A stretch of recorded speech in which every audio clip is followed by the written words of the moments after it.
ทุกท่านพนมมือไว้นะครับตั้งมั่นขอปีขอเดียวขอวันขอยามขอมาเราก็ถือขอสัญญาเดียวขอทั้งหลายแยกพอดีขอ15นา16เป็นบรรลัยออกไปนาปีเก่าสังขารโลกไปแล้วปีใหม่เที่ยวไปยาววันโลกลุกมาถึงขอตะโกนเดินออกไปทุกคนเสียงดังของนี้ครับ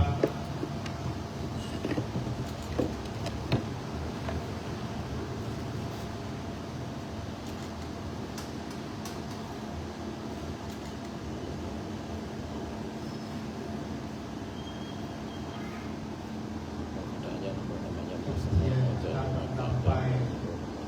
เรียนสีเลขบูชาพระสีพระสิงห์พระน้ำพระลมพระไฟขอเรียนเชิญนะครับเป็นคุณปัดแก้วผู้จัดการ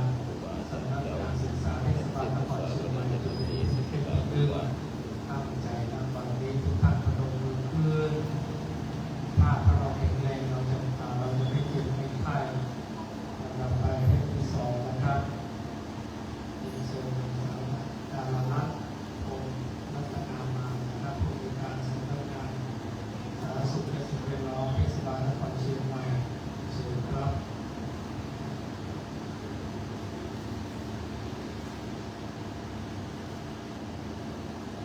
เชิญนะครับสาวดาวิกาเตชวัง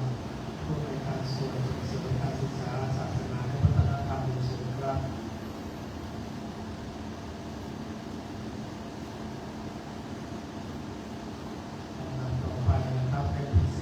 ขอเรียนเชิญคุณพี่ชิดชัยนะครับมาดูครับผอ.กรมส่งเสริมศาสนาและวัฒนธรรมสำนักงานวัฒนธรรมจังหวัดเชียงใหม่เชิญครับที่4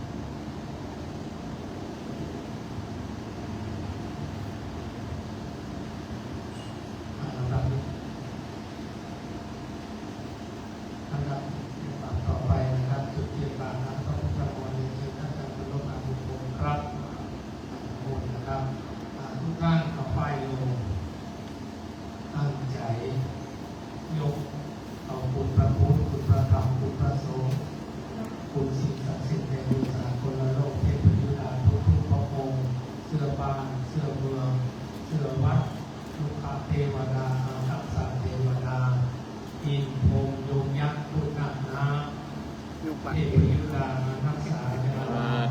วันโลกนี้สุดโต่งข้าราชการยกอัญเชิญมาพิมพ์เอาเป็นประธานณวันนี้วิมปันติมพายังสัมมาสัมปันติสิทธิยาสัมภาทุกขาวินาศายาปริตังภูธามังกัลลังวิมปันติมพายังสัมมาสัมปันติสิทธิยาสัมภาพยาวินาศายาปริตังภูธามังกัลลังวิมปันติมพายังสัมมาสัมปันติสิทธิยาสัมภาโลกังวินาศายาปริตังภูธามังกัลลัง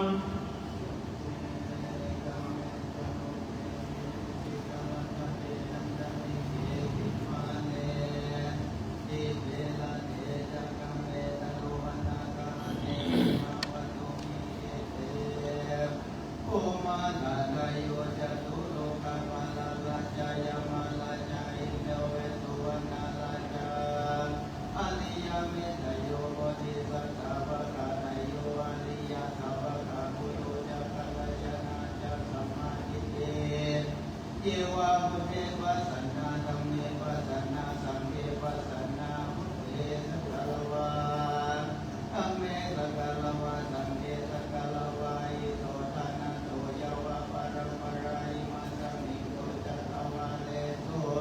เทวตายัมมุนีปะละวะจนังสาธโวโนสุนันโตธัมมัสสวนาคาโลอายัมปะทันตาธัมมัสสวนาคาโล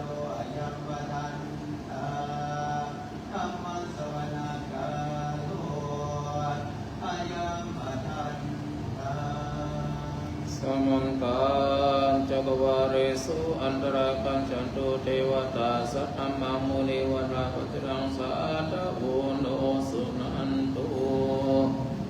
นะโมตัสสะภะคะวะโตอะระหะโตสัมมาสัมพุทธัสสะนะโมตัสสะภะคะวะโตอะระหะโตสัมมานะโมตัสสะภะคะวะโตอะระหะโตสัมมาสัมพุทธัสสะพุทธังสรณังคัจฉามิธัมมังสรณังคัจฉามิสังฆังนังกัจฉามิตุติยัมปิพุทธังสรณังกัจฉามิตุติยัมปิธัมมังสรณังกัจฉามิตุติยัมปิสังฆังสรณังกัจฉามิตติยัมปิพุทธังสรณังกัจฉามิตติยัมปิธัมมังสรณังกัจฉามิตติยัมปิสังฆังสรณังกัจฉามินะโมอะระหะโตสัมมาสัมพุทธัสสะมะเหสิโนนะโมธัมมะธัมมัสสะสวะคาตัสเสวะเตเนตานะโมอะสังฆัสสะปิวิสุทธัสสิราหิติโนนะโมโอมัตตยารัตตัสสะนัตตยัสสะสะตุกังนะโมโอมากติตัสสะตัสสะวันตุตยัสสะปินะโมกะระปะภาเวนะกัจฉันตุอุปัตตวานะโมกะหานุภาเวนะสุวัตติโหนตุปัตตานะโมกะระสะเตเชนะวิติเมโหมิเตจังวาสัสสะนัสสะจโรกัสสะอุติวาสัพพะปัสสติกัสสะเทวารักขันโตสัพพันธัสสิโหตุสุขิสัพเพปริวาเรหินันโนอันนิคาสุมานะโหตุสัมมาสัพเพหิยติปิราชโตวะโจระโตวะโนสัตโตวะอัมมังโนสัตโตวะอัคคิโตวะอุตตกะโตวะปิสัจจโตวะปะโนกะโตวะกันทกะโตวะปัตตะโตวะชนะคัทธะโรหะโตวะสัพพวิสัพโตโตวะจันทะอัตติอัสสมิงคาปุณะกุกุระอหิวิชิตะนิสัพพติปิอัจฉตรัสสะสุกระมหิสายะภะระภะสติหินานาภยโตวะนานาโรคะโตวะนาอุปัตตวะโตวะอะระกังกันันโตปันนิธานาโตปัตตายะตัสสะปัตตัสสะปารามิโยทัสสะอุปปารามิโยทัสสะปานันทปารามิโยปัญจมหาปริจเกติโสติยาปัจฉิมภเวคัปปวะกันติงชาติงอาปินนิคัมมานังปัฏฐานาจาริยโพธิปัลลังกิมาราวิชัยยโยดายานาปฏิเวทังนวะโรพุทธะธัมเมติสัพเพปิเมพุทธะพุเนชิตวาเวสาลิยติสุภการันตเรสุติยามารติปาริตังกาโลโตอายัสสัมมาอนัตตเตโรวิยาการุญญาจิตตังอุปัฏฐเปกวาโพติสุจักรวันเดสุเทวตายัสสานัมปฏิคันหันติยัญจเวสาลิยังปุเรโรกามนุสัตตุปิกาสัพพุตันติวิธัมมยังปัมมันตระตาเปสีวริตันตังพนังมังเอเสวันนันจะพาลันนังปันติตานันจะเสวันนังชาลิยานังเอตัมมังการามุตตมังติรูปะเตสาวะโสจักขุเปจักกัตตะปุญญาตาอันตสัมมาจาเอตัมมังปาราพุตตัมมังปะโอสัจจัญญาสิปัญจวินัยโยจัสสุสิหิโตสุภาสิตาจยาวันจาเอตัมมังการาพุตตัมมังมัตตาปิตุปัตตานังพุตตะการัสสะสัมภะโหอะนัง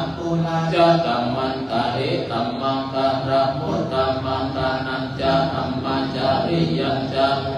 กานัญจะสังฆะโหอันนาวชานิกัมมานิเอตัมมังการะมุตตัมมังอาระติวิระติปัปปะปัจจปนาสัญญาโมอัปปะมาโตจะธัมเมสุเอตัมมังการะมุตตัมมังการะโวจะนิวัตโตจะสันตุติจะกัตตัญญูตากะเรนะธัมมัสสวะนังเอตัมมังการะมุตตัมมังขันติจะโสวัจจะสัตตะสัมมานานัจจะทัสสะนังนาธัมมัจจะกัจฉะเอตัมมังการะมุตตัมมังกะพระมจาริยัญจาริยสัจจานาคัสสะนังอานาจัตติกิริยัญจาเอตัมมังการะมุตตัมมังพุทธัสสะโลกะเมหิจิตตังยัสสะนะกัมปติอาโศกังวิรัชันเตมะเอตัมมังการะมุตตัมมังกัตวานาสัพพะมาปาราหิตัสสัพพะตะสุติกัจจันติตันเตสัมมังการะมุตตัมมันติมหามังการะสุตังยักขินเจวิตังอิตังวาหุรังวาเกสุวายังรัตนังปณิตังนาโนสัมมังอติตัตตะคัตเตนะอิตัมเปรัตนังปณิตังเอเตนะสัจเจนะสุวัตติโหนโตวิราคังอมตังปณิตังยัสสัมยัญวิสัมมาหิโตนาเตนะธัมเมนะสัมมัตติกินเจหิตัมเปธัมเมรัตนังปณิตังเอเตนะสัจเจนะสุวัตติโหนโตตาเสโตปาริวันนายิโสจิงสัมมาทิมานันตาริกัญญามาหุสัมมาทินาเตนะสัมโมนาวิจติเอรัตนังปณิตังเอเตนะสัจเจนะสุวัตติโหนตุระหัตถะสัทธังปัจจตตาจัตตาริเหตานิยุคานิโหติเตตะกินายาสุขตัสสะเอเตสุอินนานิมหาปารานิหิธัมปิรัตนังวานิตังเอเตนะสัจเจนะสุวัตติโหนตุสุปโยตามานาสานังหินานิกามิโนโคตัมมัสสะสานังหิเตปฏิปัตตานัมมัตตังวิไคอารัตตังติงโกจะมานาหิตัมปิสังเกรัตนังปณิตังเอเตนะสัจเจนะสุวัตติโหนตุปุรานังนาวังนาติสัมภาวังรัจามิงเตกินาปิจาอาวิรุณิจันทานิปันติติรายาทายัปติโภหิตัมปิรัตนังปณิตังเอเตนะสัจเจนะสุวัตติโหนตุรัตนังปุสัมภาวังมิรัตจิตายาติเกวะวัสสมิเตกินาปิจาอาวิรุณิจันทานิปันติติรายาทายัปติโภหิตัมปิรัตนังปณิตังเอเตนะสัจเจนะสุวัตติโหนตุยัตตุนิมิตตังอวังมังคลัญจะโยกานานาโหสะภูนาสัสสะโหปะปะกะโหสุปิตังอากันตังอุปาเวนะวินาสเมนตุยันตุนิมิตตังอวังมังคลัญจะโยสัมโพนาสัสสะโหปะปะกะโหตุสุปินังอากันตังอุปาเวนะวินาสเมนตุยันตุนิมิตตังอวังมังคลัญจะโยจะมะนะโหสัพพุนาสัสสะโหตุสุปินังอากันตังภาเวนะวินาสเมนโตยังกินเจวิตังกินเจรัตนังโลเกวิจาติเววิตังพุทโธรัตนังสัมมังนัตติตัสสะมาสุติภวันตุเตยังกินเจรัตนังโลเกวิจาติเววิตังพุทโธรัตนังนัตติตัสสะมาสุติภวันตุเตยังกินเจรัตนังโลเกวิจาติเววิตังพุทโธรัตนังสัมมังนัตติตัสสะมาสุติภวันตุเตยังเวนัตถิเมสารนังอัญญังพุทโธเมสารนังวาระเอเตนะ เจนะสันตุเตจยามังการนังติเมสารนังอัญญังสารนังวารังเอเตนะสัจวัจเจนะโหตุเตจยามังการนังติเมสารนังอัญญังสารนังวารังเอเตนะสัจวัจเจนะโหตุเตจยามังการังเอตัญจะสัพพะโลกัสสมิมานะสัมภวะเยอปาริมานังจเตริยัญจาสัมปะตังอเวรังปัฏฐันติทัญจารันเนสินโนวัสยโนวายวัตตัสสวิกาตมินโตอาทิตยะพระมะเมตังวิหารังอิตามะโหติตินจานุปะตัมมาสีรวะดุสเนนะสัมปันโนวินัยเมตังนาหิจาตุกัปปะสยัมปุณณเรติติการะนิยมเมตตาสุตตาอัปปะมโนพุทโธอัปปะมโนธัมโมอัปปะมโนสังโฆปัมมานาวัตตานิสิริสัพพะเนหะมิวิจิกาสัตตะปะเตโภโมชิกะกัตตะเมรัตตะกัตตะเมปาริตตะปฏิกามันตุโหตานิโสหังนะโมมังคัมวัตโตสัตตานังสัมมาสัมพุทธานันติอิติปิโสภะคะวะอะระหังสัมมาสัมพุทโธวิจาจารณะสัมปันโนสุขิโตวิโตอานุตตโรปุริสัตตัมมาสารติสัทธาเทวมนุสสานังพุทโธปัตตวันติอาโตปังกังวัตตาธัมโมสันติติโกอากาลิโกเอหิปัสสิโกโอปันนายิโกปัจจตังเวทิตัพโพวินโยหิติสุปฏิปันโนอัปปะวันโตสาวกสังโฆติปันโนภะคะวะโตสาวกสังโฆ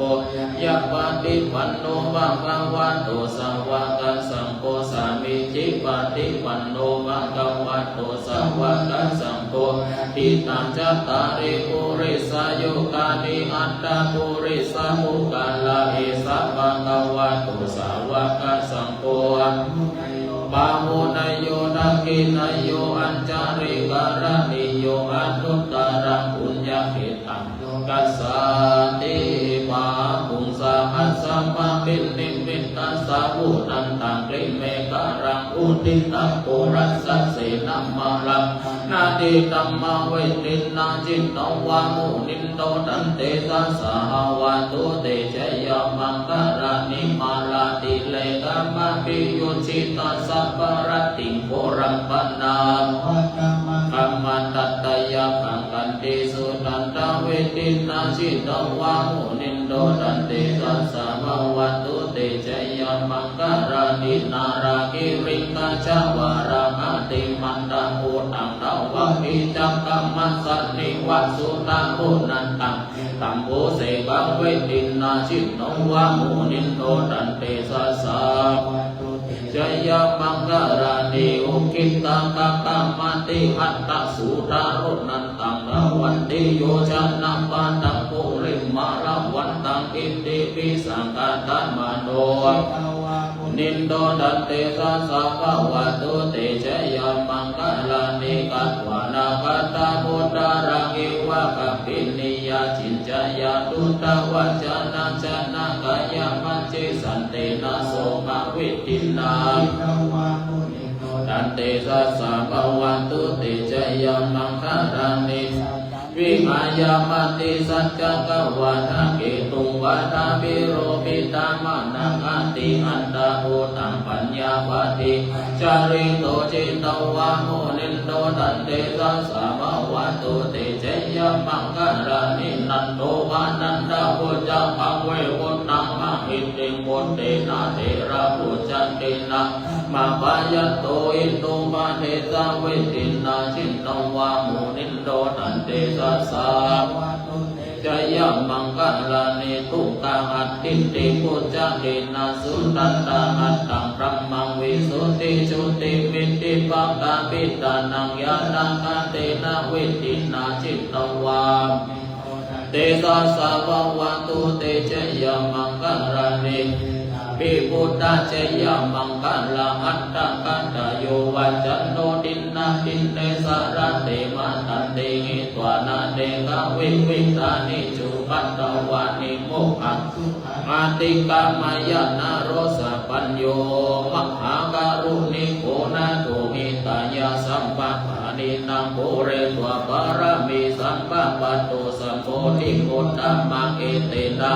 ยาวัจเจนะโหตุเตเจยมังกัลลัญเจยโตโมดิยาโมเลอันติวัตโนเอวังตวังวิจโยโหหิจยสุจยมังกัลเลอัปปารามเกสีสิวัตาวิโภกาเลอภิเสเกสัพพะพุทธานังอังกัปปัตโต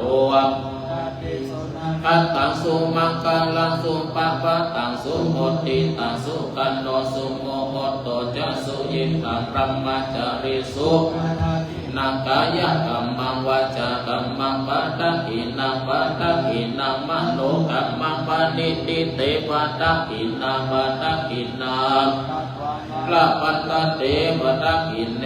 ยะตุอังปะกินิอาดิยายะชาติยาชาตุนาปิจานามิสัญจิตจาปานังชีวิตาวุโลเปตาเตนะเจนะสุติโตโสติกัปปัสสะโพจังโพสติสังฆโตธัมมานังวิจโยตัตตาวิริยัมปิติปัสสติโพจังคะสาธุเบกขาโพจังคะสติเตสัพพัทสินาหุนินาสัมมาดัคขัตตาภวิตาภาหุลิกัตตาสังวัตันติอาปิญญาญานิปานายาจโพธิยาเอตินาสัจจวัชเชนะเตโหตุสัพพะทาสัมมาเยนะโตโมคคัลลานันจะกัสสะปังกิลันเตตุกิเตติสวะโพจังเตทิสยิเตจะตังอภินันติตวะโลกามุจิสุตังกันเนเอเตนะสัจจวัชเชนะเตโหตุสัพพะทาสัมมิงสัมมาเยนะโตโมคคัลลานันจะกัสสะปังกิลันเตตุกิเตติสวะโพจังเตสัตตะเตสยิเตจะตังอภินันติตวะโลกาตังกันเนเตนะสัจจวัชเชนะโหตุสัพพะทา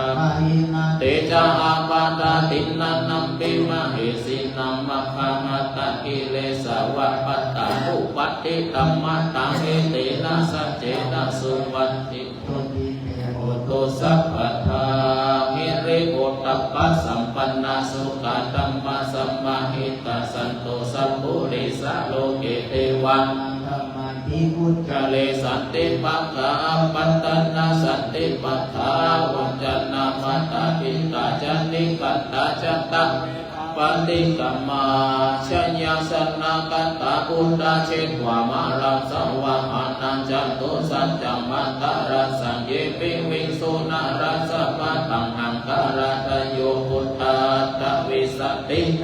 กัสสะเปปฏิติตังหังมัตตะเกเตมุนิสัลลสิเสปฏิติโตไมหังธัมโมดาวิโรจเนสังโฆปฏิติโตไมหังเลสัพพะปุณณกโรอัตตะเยเมอะตุโรโตสาริปุตโตจานาคินเนโกทัญโยกัลลันโนจะวามะเปตะกินเนสวันเนไมหังอาสุมานันตรามุรากัสสะโอจะมหานาโมอุปาสุวามาโสตะเกเกสันเต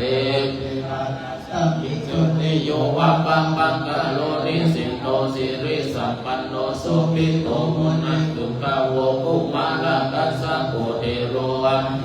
จิตตวานะโกโสไมหังวัตเนนิจัมปติตาสิปุณกัลโลปุณโนอังคุลิมาโลจะอุปาลินันตสิวัลลีมหาเถระนารันเตติระกามะมะเสสะสีติมหาเถระจิตตวันตาชิโนรัสสะสรันตาสิระเตจินะอังกามังเกสุสันติตารัตานังปุระโตอาสิกินเนเมตตาสุตตังกังราชกังปัจจโตอาสิโพลิมาลกังคันธามุระปาริตัญจาจันติยสุ กะกังอากาเสชะตานังอาสิเสสาปะกาลสันติตาชินานังวาระสังยุติธัมมะปะกาลลังกาเทวะสัตโตเมตัสมิเจนะสัมมาสัมพุทธะเลวะตาวิตาดิจาจันตาภะเวราชันตุปัตตวาเสสาวินายายันตุอนันตาปุณณเตจันสาชินังปัญจารามัจจมิวิหารันตังมหิตาเรสัตตะปะเรนตุมังสัพเพเตมาปุริสัสสะปะหิเจวะเมกะโตระโพสุระโพพุทธาปันตะโวรัมมานุภาเวนะจิตตาริสังโฆสังฆานุภาเวนะจิตตันตรายโยจารามิธัมมานุภาวะโตติจยะปัญจระปันนะรัสสะปะตานิติตาอัตติปุณหัสสะวิจโยธัมโมโลเกอนุตตโลสัพพะสัตตาหิตัตถยะตังตวังอันหันนิเทวะเตปะริวัชิราชตัสเตอะมนุเสหิภวะเกวะยะเกนะเกวิเสภูเตอาการะมะระเนนะสัพพะสัมมานะโมโตระเกตวะการะมะริตังตัสเสวะอนุภาเวนะโหตุเตโวสุขิสัทธาสีลังสัมมาจายะธัมมังสุจาเรจันเตสิวะอนุภาเวนะโหตุเตโวสุขิสัทธาลิขิตังจิตเตตังปุชังระนังวะจานังกาลุงปะเรสังเทสนังสุตวะตัสสะอายุปวัตตติสักกัตวะอุตตรัตนังโอสัตตังโอตัมมังวะรังวามนุสานังพุทธเตเชนะโสตินานาสัตตุปัตตวาสัพเพตุขาวุปัสสะเมตุเตสักกัตวะธัมมารัตนังโอสัตตังโอตัมมังวะรังอุปัสสะมังอัตติเจนะโสตินานาสัตตุปัตตวาสัพเพขาวุปัสสะเมตุเตตัวสังฆรัตนังโอสัตตังโอตัมมังวะรังนายังปะหุนายังสังฆเตเชนะโสตินานัสสันตุปัตตวาสัพเพขาวุปัสสะเมตุเตพุทโธมังคัลลาสัมพุทโธสัมพุทโธติปัตตุตัมโมพุทธมังคัลลาสัพพะยาปะมุจจเรตัมโมนังคัลลาสัมพุทโธอัมปิโลตุนะโสอนุนัมมะมังคัลลาปัจจมาสัพพะยาปะมุจจเรสัมโฆมังคัลลาสัมพุทโธอัมปิอนุตตโลสังฆมังคัลลามาสัพพะยาปะมุจจเรอันทิอิมัสสมิงกายเยเกสาโลมานะปะทัตตะตะโจมังสัมอารุอัตติมินจังวักังอัตตยังยะกานังกิโลมากังปิหากังปัปปะสังอันตังอันตะกุณนังทะลียังกาเวสังปิตังเสมหังปุโวโลหิตังเสโตเมโตอสุวัสสะเทโลสิงคานิกากะมัตตะเกมัตตะลุทันติตวัตติงสากาลังอายังอัตตะภะโวอนิจจังทุกขังอนัตตาอสุจิอสุภังอิมังกัมมัฏฐานังปุณังติอาจิรังวัตตยังกายโยปัตตวิงอาติเสสติสุตโธอัมปิตะวิญญาโนนิรัตตังวัตตะลิกาลังปัตตวิตาตุโบธาตุเตโชธาตุวายโยธาตุรูปะปันโทเวทนาปันโทสัญญาปันโทสังขารปันโทโทปันธาจัตตาปังอิทาสังขารานิจจาทุกขาอนัตตาวิปริณามะธัมมาอนิจจวัฏฏสังขาราอุปารวายธรรมิโนอุปัฏในรุจันติเตสังอุปัสสโมสุโขนามะรูปังอนิจจังกายเตนะนิจจังวัฏฏะนิพพานังนามะรูปังทุกขังกายเตนะสุขังวัฏฏะปานังนามะรูปังอนันตาอสารังกัตเตนะสารังวัฏฏะนิพพานังนามะรูปังอนิจจังนามะรูปังทุกขังนามะรูปังนันตานิจจังวัฏฏะนิพพานังสุขังวัฏฏะนิพพานังวัฏฏะนิพพานังนิพพานังปะกะมังสุขังอินทชาตาเทวชาตาพรหมชาตา อิสิชาตามหาอิสิชาตาปุริชาตามหาปุริชาตาปุริสัชชาตามหาปุริสัชชาตากวัตติชาตามหาจักวัตติชาตาพุทธชาตาปัจเจกพุทธชาตาอะระหันตชาตาสัพพสิทธิวิชาคารนังชาตาสัพพโลกาจาริยานังชาตาสัพพโลกาทิปติ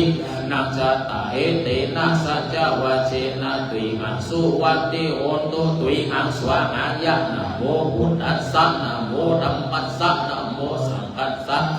ทิฏฐังโมโรสวหายะภู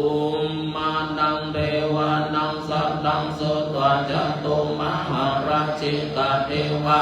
ธามานุสเวสุจัตุมหาราชิกานังเดวานังสัตตังโสตวะปัตติงสาเทวาสัตตมานุสเวสุตวะติงสานังเดวานังสัตตังโสตวะ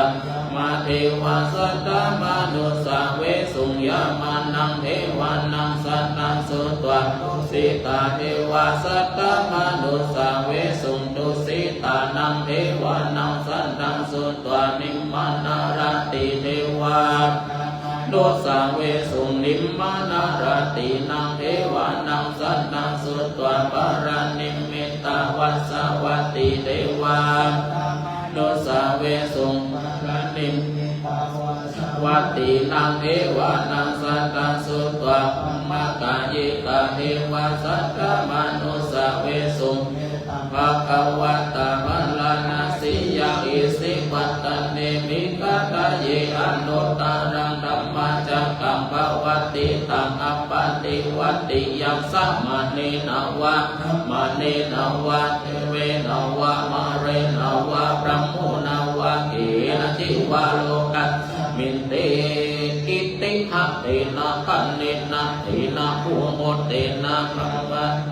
จักขะสัตโตอะภูคันชิอายัญจตัสสะสหัสสิโลกะธาตุสังกัปปิสัมปะกัปปิสัมปะเวทิปัมมันโนจะโอลาโล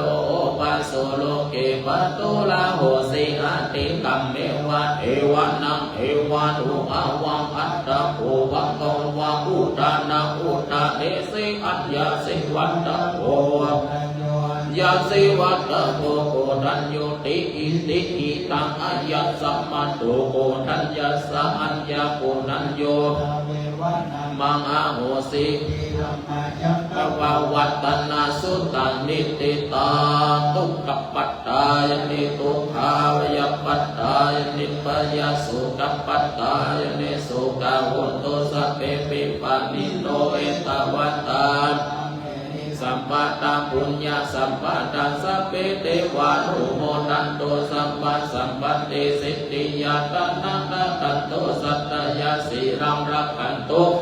ตาภาวนาปิลันตาโหนตุขันจันตุเทวตาคตาสัพเพพุทธาวรปัตตปัจเจกะจะยังปาลังอาราหันตานันจติเสนาลักขังปัตตามิสัพพโสสุโขพุทธานังอุปันโตสุขาสัตตมะเตสนาสุขาสังคัสสะกิสัมมัคคานังตะโอสุโขคัตติโยสิภูจันเนตัสสมิงเยโกตปะติชายินโนวิชาจารณะสัมปันโนสุเสโตเทวมโนเสติวะติอาติโจรติมาปะติสันนโตปฏิโยตปฏิชายิตปฏิพระมโนอัตตสัพพะมโหรันตังพุทโตตปฏิเตจัสสะอะโรกยาปัลมัลลปัสสันตุทิปัรมัตนังสัพพะละมายตินิพพานังปะละมังสุขัง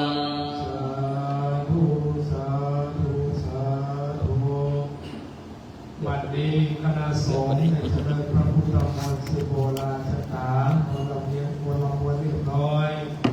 ในบทเจริญพระพุทธมนต์มีอันทศิษย์วิชัยโยอินทชาตาเทวชาตาเป็นบทสืบโบราณสถานมีมาตั้งแต่เขาโตในการสืบโบราณสถานตอนนั้นภูมาเทวาสารพนาบอกกล่าวเทวดาได้มาอภิโลมโจชื่นเป็นมังคลมงคลในที่ ธรรมเนียมปฏิบัติก่อนจะกล่าวคำถวายกูกินกัวตาจะรู้ปัจจัยทายธรรมทั้งหมดทั้งมวลวันนี้จะได้ถวายของเจดีไซน์12นักกษัตริย์ราศีจะได้โอกาสสุมากัวตาก่อนและโอกาสเมตตาโยกอัญเชิญเทวดาและจะได้กล่าวคำถวายเป็นลำดับไปทุกท่านประนมมือขึ้นครับตั้งใจนะวันนี้อาหังวันตามิสัมปะวันทุตานังสัมปันโตสังฆามันตามิพันเตสา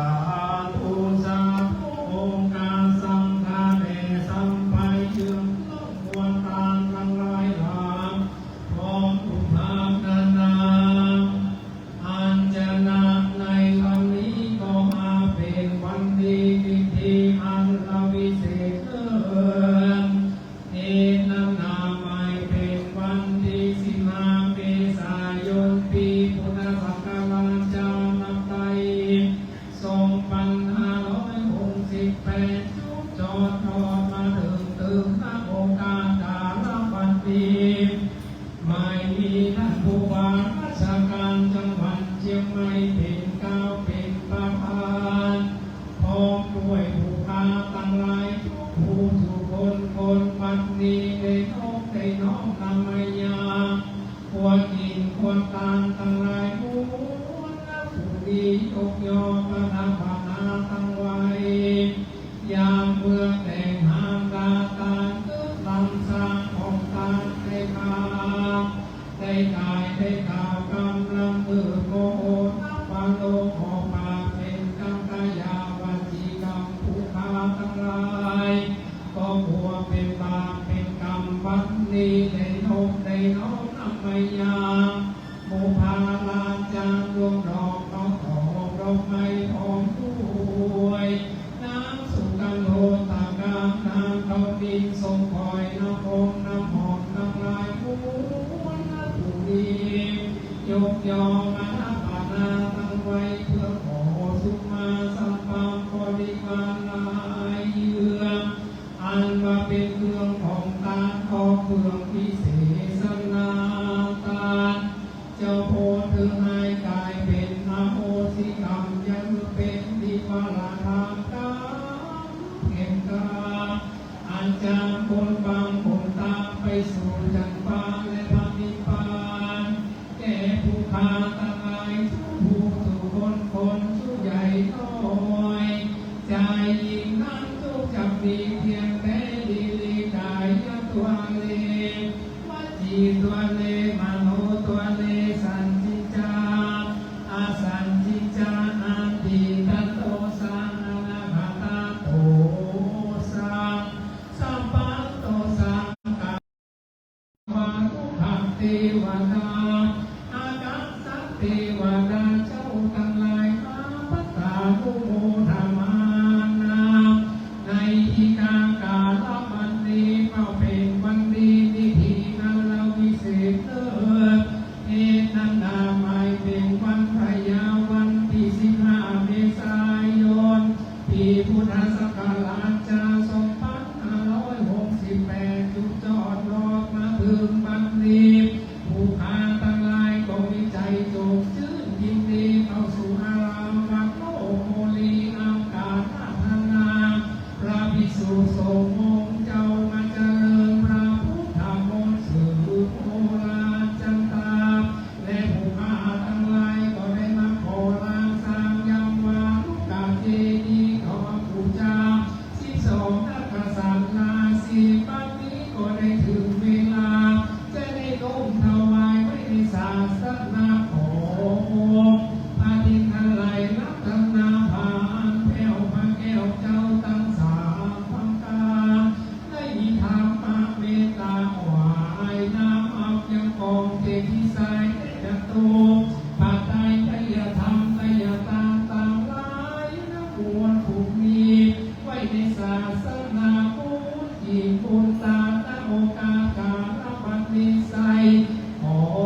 ไม่ทุกโถทุกองค์ไม่มีราชวงศ์บางรายราชวงศ์กาวิลาถวายเป็นพระกุศลถึงแด่เจ้าอารามาธิบดีวันโลกโมลีสังหารทัพทินีทุกโถทุกองค์องค์พระองค์การบังมีแด่เธอนิจังวัตตานิปานังสารังวัตตานิปานามัจจโยโหทุกโนนิจังทุกท่านตั้งพนมมือไว้นะครับจะได้ตั้งนะโมสามจงกล่าวคำถวายกองเจดีย์ทรายทั้งหมดทั้งมวลที่ตั้งปัญญาตั้งไว้ในอารามวโลกบุรีจะตุปัจจัยไทยธรรมไทยทานทั้งหมดทั้งมวลนั่งแบบนี้ครับนะโมตัสสะภะคะวะโตอะระหะโตสัมมาสัมพุทธัสสะนะโมตัสสะภะคะวะโตอะระหะโตสัมมาสัมพุทธัสสะนะโมตัสสะภะคะวะโตอะระหะโตสัมมาสัมพุทธัสสะยักเกปันเตสังโฆปฏิชานาตุมะยังพันเตเอตังวาลุกาลสิงสัพปริวาลังเจติยังกัตตวาปูทันนัทปูชนะถายะสังคัสสะนิยาเทมะสาธุโลวันเตอายังพุทธัสสะปูชนะถายะวาลุกาเจติยัสสะทานัสสะอานิสังโสอัมหากัญเจวะมาตาปิตุอาทินันจักปิยชนานังทีฆนตังอิกายะสุขายะสังวัตตุข้าแด่พระสงฆ์ผู้เจริญขอพระสงฆ์จงรับทรายของข้าพเจ้าที่ก่อกองเจดีย์ทรายนี้พร้อมทั้งของบริวารที่เป็นเจดีย์แล้วขอน้อมถวายแด่พระสงฆ์เพื่อเป็นพุทธบูชาขออานิสงส์แห่งการมอบถวายพระเจดีย์ทรายเพื่อเป็นพุทธบูชานี้ของข้าพเจ้าทั้งหลายแก่ปิยชนทั้งหลายมีมารดาบิดาตลอดกาลนานเถิดสาธุ ทำเป็นเบื้องต้นปฏิถวายพระพุทธในเบื้องต้นนะครับเข้าองค์ของเด็กเชิญนะครับท่านนักพงศิริภาวรผู้ว่าราชการจังหวัดเชียงใหม่เป็นประธานปฏิรับพระพุทธในเบื้องต้นครับทุกท่านตั้งตั้งใจน้อมมีพระอธิษฐานมีพระอธิษฐานมีสังฆอธิษฐานมีท่านผู้ว่าราชการจังหวัดเชียงใหม่ประเทศที่โต๊ะบูชาที่สัตตปานประเทศเราตั้งไว้ที่เดิมเลยนะครับหลังจากนั้นจะได้เชิญท่านผู้ว่าราชการจังหวัดเชียงใหม่ได้มาประเทศกองเจดีย์ทรายเพื่อเอาไหว้ใส่สีใส่ในขันดอกนี้ก่อน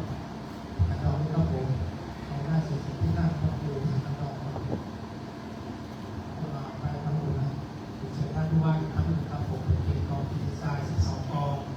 ตามนักกษัตริย์ราศีปีเกิดชนชลุการทองพระโลหิตพระมีพระเมรุมาตาจอมคุณนะครับไม่ทำไปห้องบริษัทมาห้องมันดีละมาตัวอย่างนี้ละมาติดได้มาติดได้เอามัดเลยแล้วต่อเลยมัดได้ครับมัดเลย ได้สืบชะตาตะกี้แหละได้สืบชะตาศรัทธาก็พนมมือนะเราบูชาชะตาเอานี่มาโอ้เนี่ยเอาถวายตัวเนี่ยได้นี่เอาสาธุเกิดแก่ทุกท่านทุกคนด้วยเถิดสาธุสาธุสาธุขอให้ทุกท่านไหว้ครั้งหนึ่งประเคนสุขภาพครับ เชิญคุณไพบูลย์ปั้นแก้วนะครับเป็นการส่งเสริมการศึกษาและสำนักการศึกษาเทศบาลนครเชียงใหม่ครับเรียนเชิญครับท่านที่3นางสาวดารารัตน์พงษ์รัตนามานะครับผู้อำนวยการสำนักงานสาธารณสุขและสิ่งแวดล้อมเทศบาลนครเชียงใหม่เรียนเชิญครับลำดับต่อไปนะครับนางสาวดาริกาเตชวังผู้อำนวยการส่วนส่งเสริมการศึกษาและศาสนาวัฒนธรรมนะครับเรียนเชิญครับเรียนเชิญคุณพิชิตชัยดูนะครับผอ.กลุ่มส่งเสริมศาสนาและวัฒนธรรมสำนักงานวัฒนธรรมจังหวัดเชียงใหม่เรียนเชิญครับเรียนเชิญก็อาจารย์วรรณโลกนามองค์พงศ์เรียนเชิญครับเรียนเชิญว่าที่ร้อยตรีองค์เทวันและลำพูนนะครับท่านผอ.สถานศึกษาโรงเรียนเทศบาลวัดปากแพงนะครับเรียนเชิญครับเรียนเชิญนางสาวนาภัทรารัตน์นะครับรัตนสุวรรณปัตย์รองผอ.สถานศึกษาโรงเรียนเทศบาลวัดเชียงยืนเรียนเชิญครับทุกท่านทุกท่านพนมมือขึ้นสาธุกันด้วยนะครับสาธุใครเรื่องเนาะเรื่องใครพึ่งเลยครับผมสาธุสาธุสาธุนิมนต์ท่านพระครูไพบูลย์เจติยานุรักษ์ผู้ช่วยเจ้าวาดวาการของวัดพระบรมธาตุดอยสุเทพปานาสมวัดโลกบุรีกล่าวสมโภชนียกถาก่อนนะครับจะได้ความเป็นลำดับไปนิมนต์ครับขอโอกาสท่านเจ้าคุณสิทธิวชิรานุกูลรองเจ้าอำเภอเมืองเชียงใหม่ช่วยเจ้าวัดท่าดอยสุเทพธรรมภาพในนามประธานสงฆ์ในนามตัวแทนของพระเดชพระคุณท่านเจ้าคุณพระธรรมสิทธาจารย์พระธรรมเสนาบดีนะดีใจที่ผู้ว่ามาเจ้าหน้าภาค7ใหม่สดๆร้อนๆผู้เป็นประธานฟื้นฟูวัดหลวงปู่ลีก็ขอกราบต้อนรับท่านผู้ว่าและหัวหน้าส่วนราชการจังหวัดเชียงใหม่ทุกแผนกทุกส่วนพร้อมทั้งท่านปลัดเทศบาลนครเชียงใหม่แล้วก็หัวหน้าภาคส่วนทุกส่วนวันนี้เป็นนิมิตหมายอันดีที่วัดหลวงปู่ลีได้ต้อนรับผู้นำของจังหวัดและของเทศบาลนครเชียงใหม่ที่ได้มาทอดมาสืบชะตาบูรชะตาอันสืบเนื่องประเพณีปีใหม่เมืองแต่ว่าประเพณีปีใหม่เมืองนี้เป็นประเพณีที่พิเศษของล้านนาพิเศษกว่าจังหวัดอื่นทางภาคใต้ก็จะมีวันเดียวที่13วันสงกรานต์แต่บางแห่งก็มีแค่วัน2 วันแต่เชียงใหม่มีพิเศษมีวันสังขารล่องคือวันสิ้นปีก็จะตกแต่งบ้านเรือนทำความสะอาดบ้านสำหรับเรือนทำความสะอาดผมเข้าเสื้อผ้าซักผ้าอะไรต่างๆนั่นคือวันสังขารล่องคือวันสิ้นปีและอีกวันหนึ่งคือวันเน่าเป็นวันที่ยังไม่เป็นวันปีเก่ายังไม่สิ้นปีใหม่ยังไม่มาถึงเป็นวันที่กึ่งกลางของปีเก่าปีใหม่ก็คือเหมือนรถอยู่เลนกลางไม่ไปซ้ายไม่ไปขวาก็เป็นวันที่ไม่พูดจาสิ่งที่ไม่ดีอัปมงคลทั้งหลายสิ่งไม่ดีทั้งหลายเป็นการเตรียมตัวเพื่อจะมาทำบุญทำกุศลเตรียมขนมจอกขนมห่อนึ่งทำห่อหมกที่บัตรถวายพระในวันนี้คือวันพยาวันนับวันพยาวันเป็นวันเริ่มต้นศักราชใหม่เริ่มต้นปีใหม่เริ่มต้นสิ่งที่ดีที่งามเริ่มทำบุญทำกุศลสาบเกล้าดำหัวตอนบ่ายก็มีดำหัวท่านผู้ว่าเนี่ยโดยการที่เป็นวันเริ่มต้นแห่งคุณงามความดีเริ่มต้นแห่งความดีทั้งหลายเพราะฉะนั้นวันนี้ก็เป็นอุดมมงคลอันดีที่ท่านผู้ว่าและก็หัวหน้าส่วนราชการจังหวัดและหัวหน้าส่วนของเทศบาลนครเชียงใหม่ได้มาสืบชะตาในการที่เริ่มวัดโลกบุรีมันเป็นวัดที่ชื่อวัดโลกเมาลีเป็นศรีสักแปลว่าศรีสักแห่งเมืองโลกก็คือหมายเอาเมืองเชียงใหม่ที่คูน้ำเข้าไปแล้วก็จะมีพระราชวังอยู่ตรงนั้นวัดมันเก่าตรงกับพระราชวังมาเดินออกมาทางกำแพงเมืองก็เจอวัดโลกเมาลีเพราะนั้นเมาลีแปลว่าศรีสักแปลว่าหัวโลกเมาลีแปลว่าศรีสักของเมืองเป็นหัวของเมืองนั้นท่านผู้ว่าแล้วก็ส่วนราชการของเทศบาลก็ได้มา ทำบุญสืบชะตาอันเป็นวัดที่อยู่บนหัวของโลกของเมืองเชียงใหม่เพราะฉะนั้นปีใหม่เมืองก็ธรรมะสำหรับท่านผู้ว่าราชการเชียงใหม่ก็ในบริบทของประเพณีสืบชะตาล้านนาก็มีนัยยะอันลึกซึ้งเพราะว่าเป็นโอกาสที่ประเพณีนี้ในโอกาสที่ธรรมะกับบ้านเมืองจะมารวมบรรจบกันนะคือเป็นสิ่งที่เจตนาในการเริ่มต้นกับสิ่งที่ดีเป็นการส่งพลังบุญให้แก่ผู้ที่มีหน้าที่ดูแลประชาชนเราผู้ว่าของเราและส่วนของเทศบาลก็ตามนะเพราะปีใหม่เมืองนี้เป็นเทศกาลที่รื่นเริงก็จริงแต่ก็เป็นการเวลาแห่งบุญแห่งกุศลคือที่เราจะเริ่มในการที่เป็นบุญเป็นกุศลในสิ่งที่ดีที่งามสำหรับชาวล้านนาเป็นการล้างกายล้างใจล้างด้วยธรรมะแต่ล้างสิ่งเก่าๆกรรมเก่าๆที่เคยกระทำมาเมื่อปีเก่าให้หมดไปวันนี้ถือว่าเป็นการเริ่มสร้างสิ่งใหม่สร้างบุญสร้างกุศลด้วยจิตภาวนารักษาศีลฟังธรรมสืบชะตา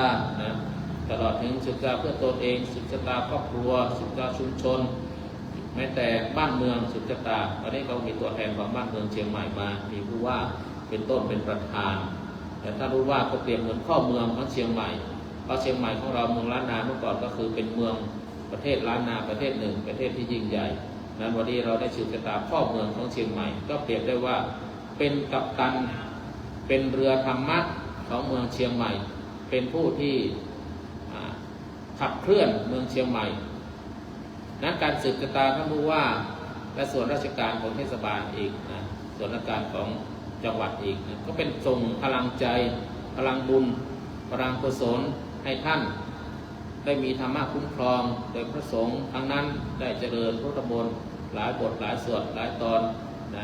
ได้ลงไปได้ตั้งใจสวดเพื่อเป็นขวัญและกำลังใจท่านผู้ว่าเป็นพิเศษในวันนี้และถือว่าพระผู้ว่าเป็นผู้ที่ขับเรือของเมืองเชียงใหม่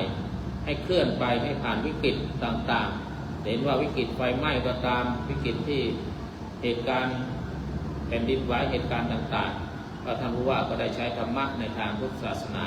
ธรรมะของผู้ปกครองอย่างเช่นทานศีลบริจาคอาชีวะเพื่อป้องกันและเป็นผู้นำที่ดีของเมืองเชียงใหม่มีอิทธิบาท4มีฉันทะมีความรับผิดชอบในการในงานรักในงานวิริยะมีความเพียรต่องานไม่ว่ากลางค่ำกลางคืนเราจะเห็นว่าท่านผู้ว่าก็ไปดูงานต่างๆภัยต่างๆที่เกิดขึ้นอันนี้ก็เป็นธรรมะของท่านผู้ว่าเราก็ให้กำลังใจที่ท่านมีวิริยะความเพียรมีจิตตะเอาใจจดจ่อวิมังสาใกล้ครวญในการงานของราชการแผ่นดินตลอดถึงทางด้านของเทศบาลก็ตามได้กระทำเพราะนั้นเจ้าที่ทั้งหลายทุกฝ่ายส่วนที่มาก็ตามก็ให้มีความเจริญก้าวหน้าในทางธรรมะและสังฆวัตถุสี่ท่านก็มีอยู่แล้วในทานท่านก็มีปิยวาจาคำพูดของท่านก็เป็นคำพูดที่รักน้องรักประชาชนคนเชียงใหม่ท่านรักเชียงใหม่ไม่ธรรมดาผู้ว่าจะต้องย้ายไปที่นั่นนี่แต่ท่านรักเชียงใหม่ท่านจะดูแลเชียงใหม่ให้เป็นประโยชน์ประโยชน์ของบ้านเมืองมีสมานตาเสมอต้นเสมอปลายท่านว่าแม้แต่วัดโลกโมลีเป็นวัดที่น้อยๆไม่ใช่วัดราชไม่ใช่วัดหลวงไม่ใช่วัดที่ยิ่งใหญ่แต่ว่าท่านผู้ว่าก็ให้เกียรติได้มาร่วมสืบชะตาวัดโลกโมลี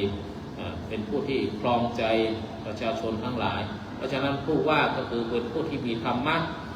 ย่อมนำพาบ้านเมืองไปสู่ความสุขและทั้งทางโลกและทางธรรมอันนี้เราก็ขอให้อวยพรให้ท่านผู้ว่าและก็ส่วนราชการทุกส่วนที่ได้มานี้พร้อมทางเทศบาลนครเชียงใหม่ก็ตามว่าปีใหม่เมืองเบิกฟ้าล้านนาสดบุญปรากฏทั่วถิ่นแผ่นดินของสืบชะตาแด่พ่อเมืองให้เรืองรองจิตแคล้วคล่องครองธรรมประจำใจท่านคือกัปตันนำเรือเมืองล่องผ่านเรื่องวิกฤตอย่าหวั่นไหวขอธรรมะคุ้มครองให้พ้นภัยนำเชียงใหม่สู่ร่มสุขทุกถิ่นทางมีทานธรรมมีศีลกล้ากลางใจบริจาคอภัยไม่อวดอ้างด้วยอิทธิบาทจิตมุ่งสร้าง ราชธรรมสร้างส่องเชียงใหม่เถิดดังนั้นก็ขอให้ท่านผู้ว่ามีความสุขความเจริญแต่ท่านทั้งหลายที่เข้าร่วมสืบชะตาในวันนี้ทุกส่วนทุกภาคส่วนคงไม่สามารถจะกล่าวได้ทั้งหมดแต่เอาผู้ว่าเป็นประธานก็แล้วกันของจังหวัดเชียงใหม่เพราะว่าการที่ท่านทั้งหลายได้มาถึงตอนนี้ก็เป็นให้ผู้ว่าได้มาสืบชะตาก็เป็นว่าเหมือนคำขอแถมท้ายอีกเป็นภาษาเมืองล้านนาบอกว่ามะเดือน4ปิ๊กมาปีใหม่ถึงวันละได้สืบชะตาขอชะตาก็เมืองเจริญกว่าชะตาฟ้าก้องใจสบายดีขออธิษฐานน้ำมนต์สงฆ์อาบใจก็เมืองของดีกริยาดีมีสติปัญญามียุติธรรมเปี่ยมชีวีใจ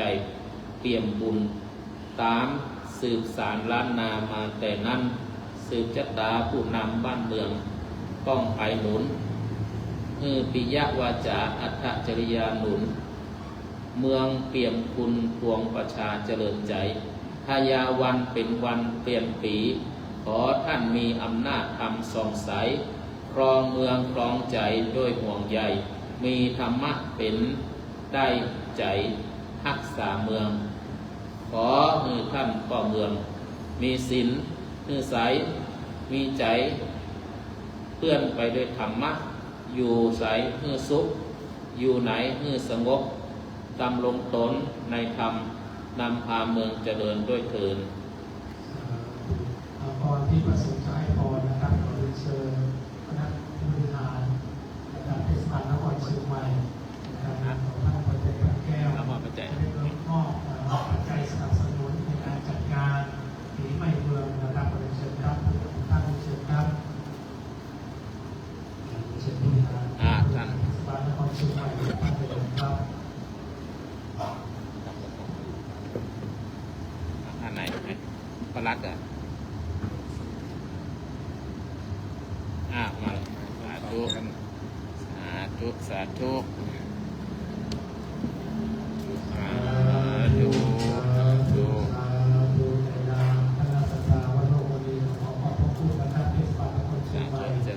เดี๋ยวข้าวสารไปด้วยนะข้าวสารแบ่งกันลำดับนี้ไปทุกท่านตั้งใจอุทิศบุญและกุศลหยาดน้ำสืบไปก้าวเอาผมเขาการเรียนการนิมนต์ในทุกคนหลวงพ่อครูบาอาจารย์ทุกลูกนะครับก็ขอบุญกุศลปกปักรักษาท่านทั้งหลายมีแต่ความสุขความเจริญแล้วก็ในส่วนราชการจังหวัดแล้วก็เทศบาลเดี๋ยวให้ข้าวไปส่วนละ100 กิโลนะไปเป็นข้าวบุญนะความจริงท่านก็มีข้าวอยู่แล้วแต่นี่เป็นข้าวบุญทานแล้วจะได้ทำงานให้ประเทศชาติให้บ้านเมืองเชียงใหม่ได้มีปราศจากภัยอันตรายทั้งหลายทั้งปวงอยู่ร่มเย็นเป็นสุขและขอบุญกุศลที่ท่านทั้งหลายได้มาประกอบในวันครั้งนี้จงได้สืบชะตาให้อยู่ร่มเย็นเป็นสุขอายุมั่นขวัญยืนด้วยอนุภาพแห่งพระรัตนตรัยคุณพระพุทธธรรมสงฆ์คุณครูบาอาจารย์ทั้งหลายได้ปกปักรักษาท่านทั้งหลายได้ครูบาอาจารย์เจ้าวาดคุณสุขสำเร็จสมเด็จสังฆราชวรรีเทวดาวรรีเจ้าเมืองเชียงใหม่ที่สร้างวรรีตั้งแต่อย่างมังรายพระราชเจ้าติโลกราชคือเนื้อเมืองแก้วเมืองเขตราชเมืองเชลธามหาทีวีและสุริราชเทวีเจ้าสมเด็จพระราชาเจ้าแก้วนวรัตน์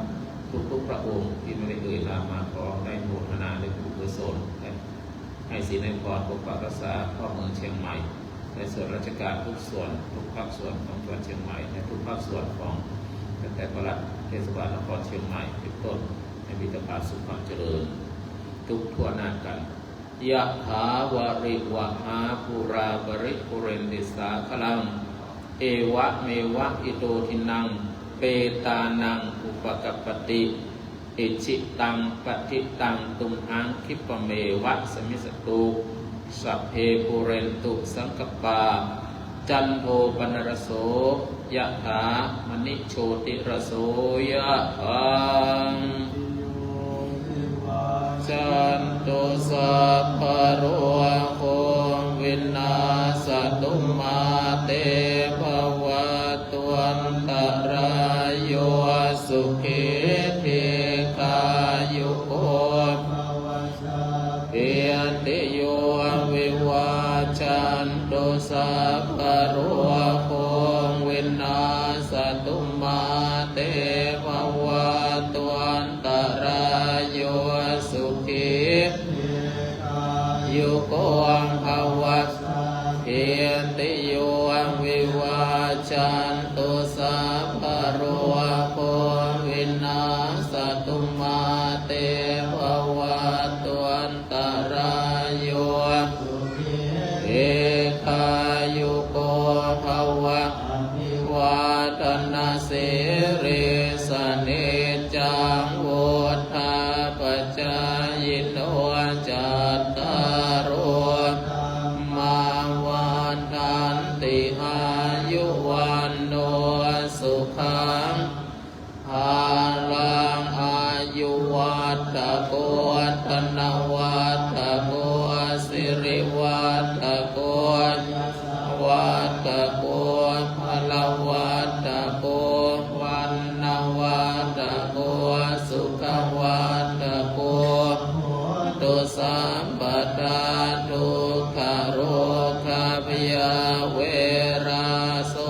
กาสันตุจุปัตถวา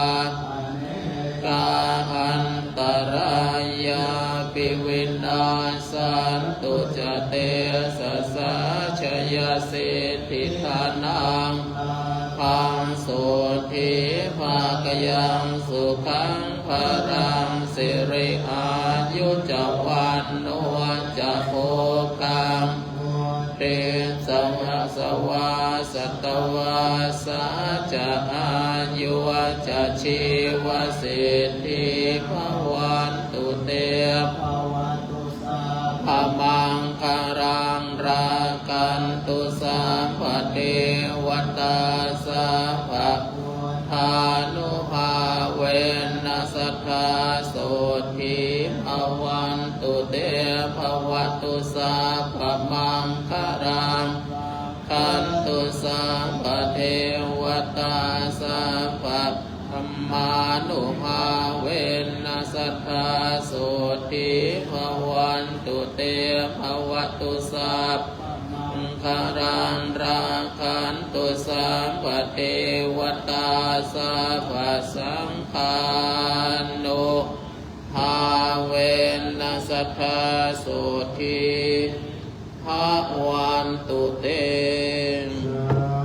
เดี๋ยวผมจะน้ำมนต์ใส่บาตรหน่อยเดี๋ยวท่านผมน้ำมนต์ของบ้านน้อยมาละ เอาจะคุณเด่น นั่นก็เดี๋ยวบ้านน้อยมา อิตังกานากัมมังวิปาสปัจจายโยโหตุโนวิจามิตังศีลกัมมังกานาปัจจายโยโหตุโนนิจามิตังภาวนากัมมังวิปานาจายโยโหตุโนนิจังยังกินจิคุสาลังกันตัมมังกัมมังสัมเมยามเหหิกาอันยังโนอานุโมทันตุสุนันตุโพโตเทวาสามิตาเตอาทิกาตาทิกาตาสังตาโอตุสัมปังสัตตานังอิอันตานังปานิอานันตุมาตาปิตาสุขิตาโอตุทุกขาปะมุญจังตุสัพเพตากาสุขิตาโอตุทุกขาปะมุญจังตุสัพเพอายันตังกาสุขิตาโอตุกาปะมุญจังตุสัพเพปิสาสัพเพยังกาสัพเพเตตาสุขิตาโอตุทุกขามุญจันตุสัพเพกังคันตาสุขิตาโอตุทุกขาปะมุญจันตุสัพเพเทวันกิตาโอตุทุกขาปะมุญจันตุสัพเพอาจาริยุปัจจายาสุขิตาโอตุกาปะมุญจันตุสัพพะสัมปตินาสามิจันตุโอจากที่ไปทุกท่านจะได้ขอกลับมาพระพุทธพระธรรมพระสงฆ์องค์พระบรมธาตุเจดีย์ในอาณาพระโลกนีนามบัดนี้ วันตามิพุทธังสัมปังเวโนสังฆามังนาเมปันเตวันตามิธัมมังปังเวโนสังฆามังนาเมปันเตวันตามิ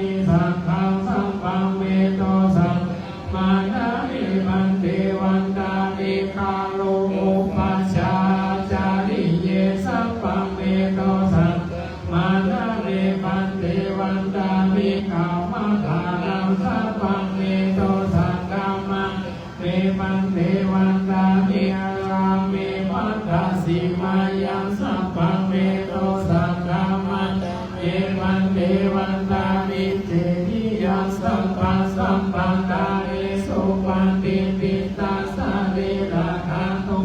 อาโพธิพุทธะรูปังสักการังสักการะกะโลเกเทวะโลเกบรมะโลเกจัมพูติเปกานิเปสานิราดาตุโยเกสาดาตุโยอาระหันสาดาตุโยเจติยังกังคะพุทธิงจตุราสิลิสอาเสรามะขันเทสัพเพสัมปาทะเจติยังมหังวันทามิสัพพัสโสทุกท่านหน้าเป็นงานพระสงฆ์ได้ขอกรรมาด้วยกายวาจาใจนักบัดนี้วันตามิปันเตสัมปังอาปะละทังกัมมันทะมิปันเตเมยากาตังปุญญังสามินังโนโมทิตังปังสามินากาตังปุญญังไมหังตาตาปังสาธุ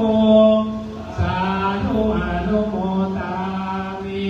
ก็ท่านทั้งหลายมีความสุขมีความเจริญอยู่ร่มเย็นสุขมีความเจริญในชีวิตหน้าที่การงานสุขภาพปรมัยสมบูรณ์แข็งแรงร่มเย็นเป็นสุขส่วนกันทุกท่านทุกคนอายุวันโนสุขังพระรัง สาธุสาธุขอกราบนิมนต์ท่านเจ้าคุณพระสิทธิวชิรานุกูลนะครับผู้ช่วยเจ้าวัดพระรามหลวงเมตตาพระโพน้ำพระพุทธมนต์กราบที่มาเลยครับ จะยันโตโมติยาโมเลสักยายานังนันติวัตโนเอวังวังเวจโยโหหิจยาสุจยามังกาเลอปาราจินตัมปันลังเกสีเสบัตังเวโกเลอาภิเสเกสัพพะพุทธานังคัมปโตโมรติสุนักขัตตังสมังกลังสุปาปัตตังสมุติตังสมกันโนโตจะสุยินังพระมาจาริสุปาตากินังกายกรรมังวาจากรรมังเข้าไม่ได้10 กระสอบนะ20 กระสอบนะคนละสอบก่อนนะผู้ว่าก็เทศบาลไข่10นังปันตากินังมโนกัมมังปานิติเตปันตากินังตากินานิกัตวานังปัตตเทมนังอินเน สาธุสาธุสาธุขออาราธนาบารมีพระพุทธสันติจิรปโรโลกนาถอาภาบารมีมงคลพระบรมนาถเจ้าเจดีย์อันสถิตเสถียรในอารามวัดโลกโบราณนี้ขออาราธนามาเป็นเจ้ามาเป็นประธานโป๊ะองค์พระผู้ว่าราชการจังหวัดเชียงใหม่ตลอดจนถึงหัวหน้าส่วนราชการทุกหน่วยงานเทศบาลนครเชียงใหม่ก็ดีตลอดจนถึงประชาชนทุกหมู่เราอันคณะสัตยาอันอยู่ในอารามวัดโลกโบราณแห่งนี้ตั้งแต่นี้สืบไปสัพพทุกข์สัพพโศกสัพพโลกสัพพภัยสัพพะข้อเสนียดจันไรข้อปีข้อเดือนข้อวันข้อยามเข้ามารับข้อตื่นข้อไปอย่างหัวเดียวข้อหูหัวหันข้อนาน108 900ประกาศข้อไปในพระองค์ออกข้อไปหนักประเอิญนี้ข้อเราดีแก่นกล้าข้อไปไหนจะได้มาต้าข้อไปนักจะได้มาที่ข้อวันกันไหลสิ่งใดประกาศของโต๊ะข้อไปกับผู้สังขารญาสังขารในปีเก่าวันนี้วันพยาวันรุ่งรอดขอกระถือขอบารมีเจ้าตนายที่ได้อาราธนามาแล้วเป็นโป๊ะโอมท่านผู้ว่าราชการจังหวัดเชียงใหม่ก็ดีตลอดจนถึงเจ้าหน้าที่พนักงานทุกท่านทุกผู้คนที่ได้เอ่ยนามมาแล้วไม่ได้เอ่ยนามก็ดีตลอดจนถึงประชาชนเจ้าหน้าที่คณะสัตยาทุกท่านตั้งแต่นี้สืบไปมีอายุปีอายุเดือนอายุวันอายุยามลูกก็ขอผู้มีใจเป็นทรัพย์วันทำใดก็ขอผู้มีจงประสบในความสำเร็จทุกท่านทุกคนด้วย เก็บซองพระพุทธไปไว้จูด2 ตู้ครับ อ๋อเป็นวันทำเจอท่านผู้ว่าราชการจังหวัดเชียงใหม่ด้านได้ส่งน้ำพระครับผมส่งน้ำพระนะครับครับผม สาธุสาธุ สวดนั้นก็ได้สิ่ง ด้านมันเพิ่นได้ต้นรอบเนี่ย พอเทศบาลขอท่านนะครับสมุนบันทึกภาพเจ้าหน้าที่ด้านหน้าเข้ามาทางครับผม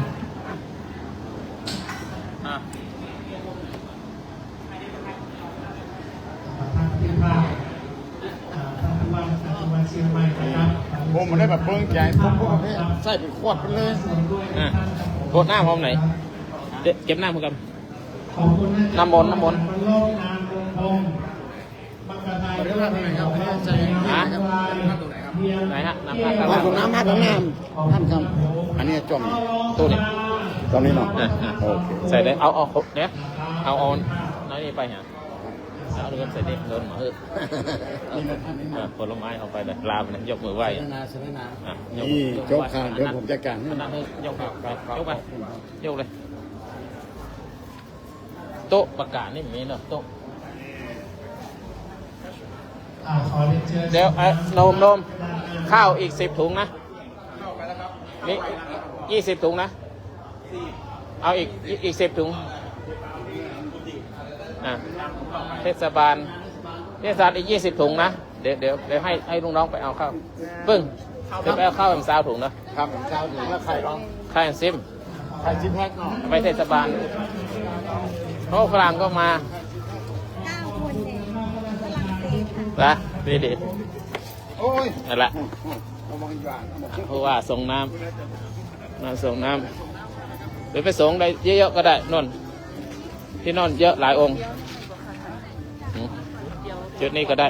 จุดนี้ก็จุดต้นเหยก็ได้ ถ้าอยากได้หลายองค์ก็พุ่นหลายพลังมาก่อนเดี๋ยวไปเอาพุ่นหน่อยก็ได้พุ่นมีน้ำ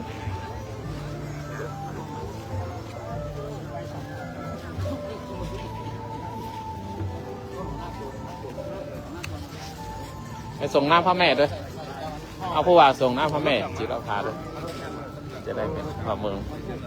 ที่ท่านฝากไว้ก่อนนะเป็นของสถาปเอารถเที่ยวมา โอ้เจ้าหันอ่ะ ฝากไว้นั่นนะ ยกข่าวแล้ว จบข่าวนะเอามาได้นะ ยกข่าวพาพ่อไปตีพานาง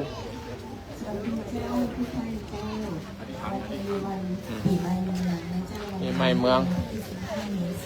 นี่ผู้ว่ามาด้วยลงไม่อันนี้ดีแต่หน่อปีนี้เนาะผู้ว่ามาเขาเปิดไปหาพนางด้วยไปส่งน้ำพนางด้วยท่านเพราะว่าเดี๋ยวไปส่งพนางหน่อย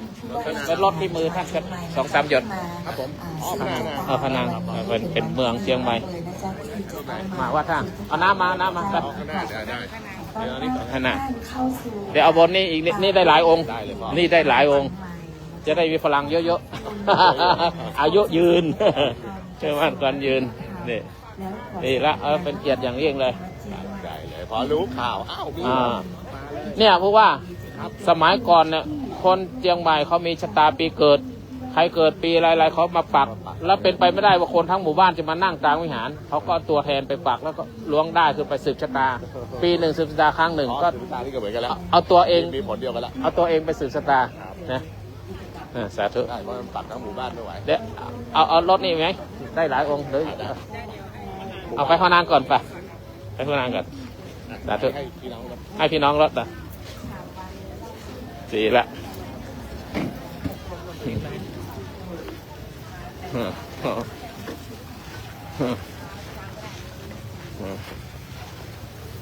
สาธุผู้ว่าในส่งน้ำพระแม่จิรภาเป็นบุญบารมีของพระแม่เชิญเข้าเมืองได้เข้าเมืองเก็บกล้า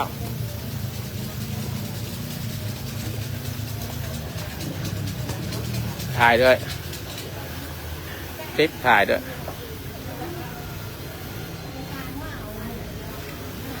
ข้างหลังด้วยนะ2 องค์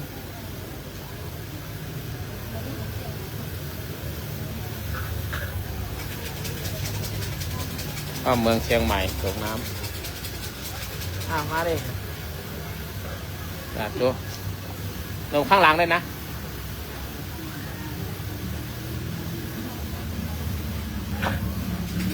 ที่ไหนน้ำเอามาอีกนิดเอาอีก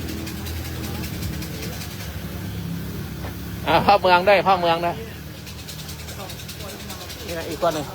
น้ำหมดยังพ่อเมือง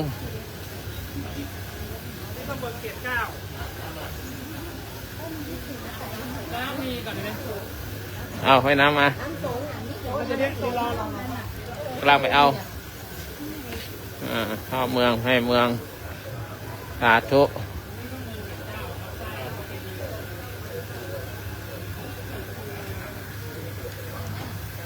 เมืองเชียงใหม่ตวงน้ำ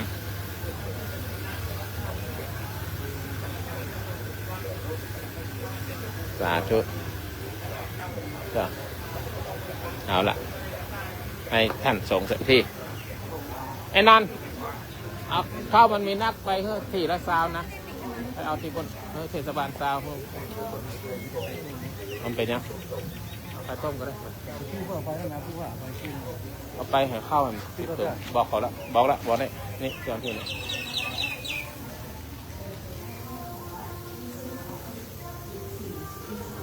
โอ้ you from ช่องศรีลังกา Sri Lanka very good very good สาวเกียวมาสาวเกียวมาแฮปปี้ อีกหนึ่งสิ่งศักดิ์สิทธิ์ที่ต้องไปสักการะบูชาในวันร่วมโมลีนี้ก็คือองค์หลวงพ่อเงินโตกระดกบัว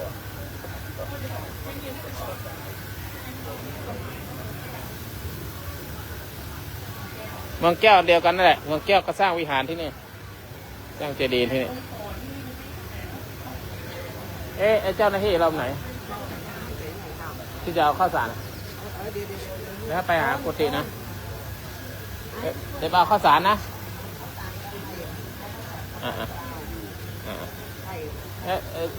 เจ้าหน้าที่ผู้ว่าไปไหนแล้วนะเดี๋ยวเอาเข้าอีก10ถุงเดี๋ยวมันจะไม่พอเดี๋ยวบอกครับ ให้เขามาขอพ่อเรื่อยๆ จ้ะ เลี้ยงคนเลย จะได้ไปเลี้ยงคนเยอะๆเจริญพรขอบอกขอบใจขอบคุณนะนี่ละจ้ะจ้ะนี่ละผู้ว่าน่ารักมากเลยนี่ที่ไหนมานั่นไปเปิดเอาเข้าได้อันนี้เนาะอันนี้นมอันนี้อะไรผู้ว่าหรืออะไรผู้ว่าเหรอครับผู้ว่าครับ เอาเข้า20เป็นเอามาอีก10กัน ยิบไปแล้ว10เอามาอีก10นึงเอามาอีก10นึงแล้วเทศบาลอีก20อันนี้ผู้ว่าใช่ไหมโอเคเอาไปเลยแล้วเอาไก่ให้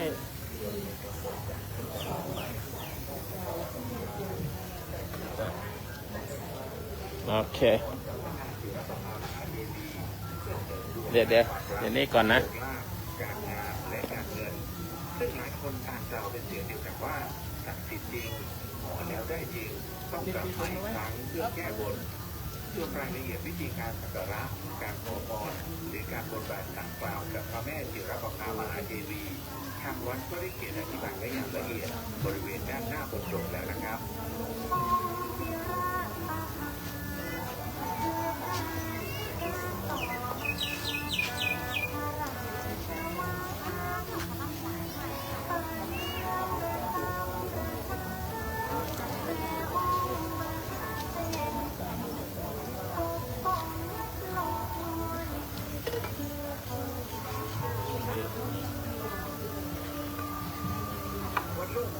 เอาละอันนี้สาธุโอ้ตักไว้ไหนมา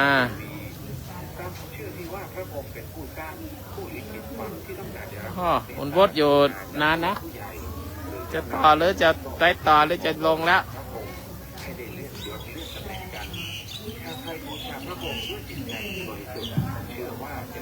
เป็นชาติศาสนาไหนก็จะสาธุจ้ะอาจารย์สะดวกอย่างการติดเดี๋ยวว่าบางงานบางก็ลงได้ครับอาจารย์จ้ะเพราะว่าไปแล้วก็ตอนนี้ก็เจ้ามาครับจะจูเพราะว่ากับเทศบาลก็มาทุกปีเขาไม่มาแต่ปีนี้แล้วเทศบาลนครเชียงใหม่นี่เขาหลุดตำแหน่งไปแล้วเขากำลังจะเลือกตั้งใหม่มีปลัดเทศบาลนครเชียงใหม่มาและหัวหน้าส่วนราชการและผู้ว่าก็มาด้วยตัวเอง นี่ตอนบ่ายมีดำหัวผู้ว่านี่ ส่วนทั้งทางร่างกายและจิตใจ สาธุ งานใหญ่มากเลยครับผมว่าบอกแล้วมันถึงว่าปวด จากเป็นคนเป็นกุศลอย่างยิ่งครับ สาธุ ด้วยนะครับ คนดีพระอาจารย์ดีอยู่ที่ไหนความเจริญก็อยู่ที่นั่นเลยครับอาจารย์ สาธุดีมากเลย ครับ ร้อนมากเลยอยู่ในกุฏิ ถวายพระทหารหรือถวายสังฆทานให้เดินตรงไปยังบริเวณกุฏิพระเมืองเขต 9ได้เลย จ้ะเดี๋ยวคุยกันข้างใน กลุ่มไทยบุญเจดีย์อนุรักษ์ผู้ช่วยเจ้าอาวาสพระอารามหลวงวัด ใกล้11 โมงเพลแล้วเนี่ย ได้เพลละเพลละเพลละจัดอาหาร แก้วจัดอาหาร เอาเลยไม่มีใครจัดอาหารใครจัดอาหารเพราะ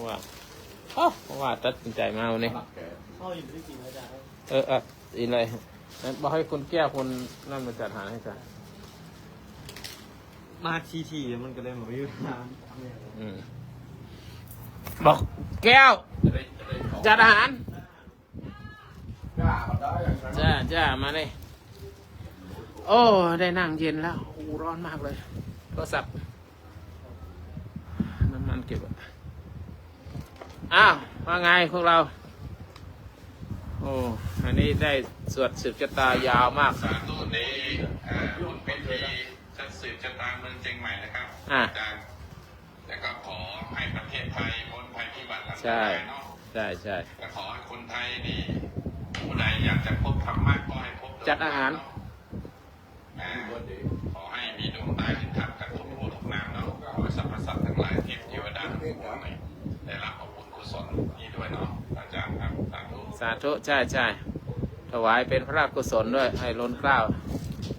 ทั้ง2 ทั้ง 3 พระองค์ 4 พระองค์และทุกๆพระองค์โดยเฉพาะพระเจ้าแผ่นดินพระบรมราชินีและพระพันปีหลวงมีพระชนมายุยิ่ง ขอให้ นาน มีความแก่ชมจนชาวไทยตลอดไปเนาะ จ้ะนี่ตั้งใจสวดมากเลยวันนี้ได้ยินเสียงสวดไหม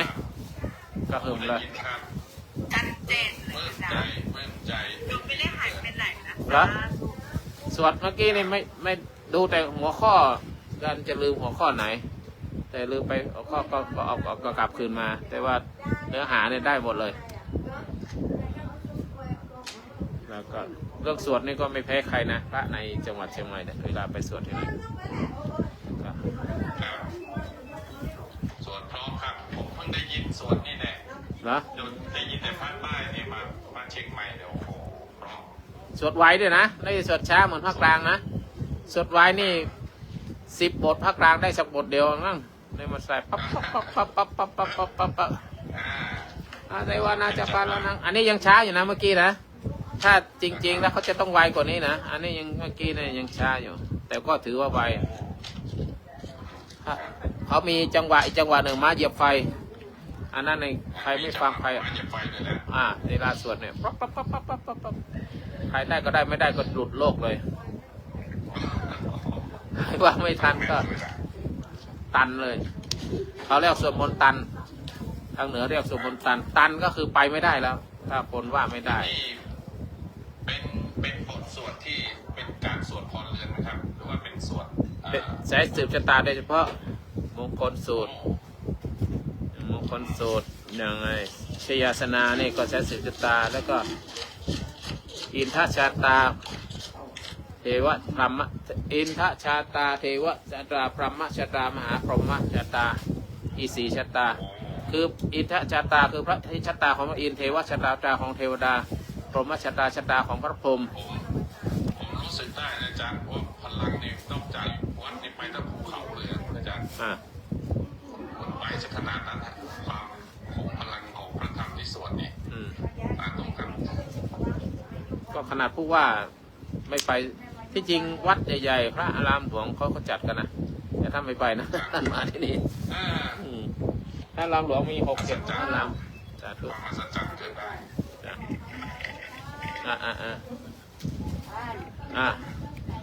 กายกัมมังวจีกัมมังมโนกัมมังสันจิจจะโทสังอสันจิจจะโทสัง ขมันตุโนบัดนี้ท่านทั้งหลายได้นำเอาน้ำขมิ้นสมปล่อยน้ำอบน้ำหอมมาสะเก้าดำหัวมาสุมาคารวะในเรื่องตรึนจีปีใหม่ตนตัวของเราอันเป็นพระสงฆ์สังฆะโดยศีลธรรมกรรมฐานของเราได้มาทำสักการะปุจจาสักการะน้ำหัวแล้วขอให้เป็นมังคละแก่ท่านทั้งหลายหมดทุกข์หมดโศกหมดโรคหมดภัยเพราะหามยามได้ต่างๆการกระทำทางกายก็ดีทางวาจาก็ดีทางใจก็ดีมีต่อเราก็ดีตั้งใจก็ดีตั้งใจดีพลั้งเผลอทำไปก็ดีผู้เท่าถึงการก็ดีจงได้เป็นนัตถิวิปโกจะได้เป็นบาปเป็นกรรมเพื่อได้เป็นอโหสิกรรมเพื่อได้เลิกและเท่ากันยังกรรมยังเวรทั้งหลายจงได้เป็นบุญเป็นกุศลต่อท่านทั้งหลายได้อยู่ร่มเย็นเป็นสุขตีกากาละบัดนี้เป็นต้นไปท่านทั้งหลายอยู่สุขสัสดีมีความสุขมีความเจริญอยู่ร่มเย็นสุขอายุมั่นขวัญยืนมีกำลังกายกำลังใจกำลังทรัพย์มีความสุขกายสุขใจมีความสุขมีความเจริญมีเงินมีทองจะอยู่จะไปทางไหนจงได้แคล้วคลาดปลอดภัยร่มเย็นเป็นสุขอายุมั่นยืนยาวมีความสุขมีความเจริญยิ่งขึ้นไปเป็นอยู่ด้วยความผาสุกนั้นจงมีดังคำคาถาบาลีจึงขอโมทนาสาธุการให้ท่านทั้งหลายได้มีแต่ความสุขความเจริญร่มเย็นเป็นสุขนั้นจุกจะมีวัฏฏานศีลสันนิจังอุทธาปัจจัยจิโนจตารโลธรรมวันติอายุวโนสุขังพลังสุมาการวะตานังนิพพานังปะละมังโสขังร่มเย็นเป็นสุขนี่ก็ว่ามาดิ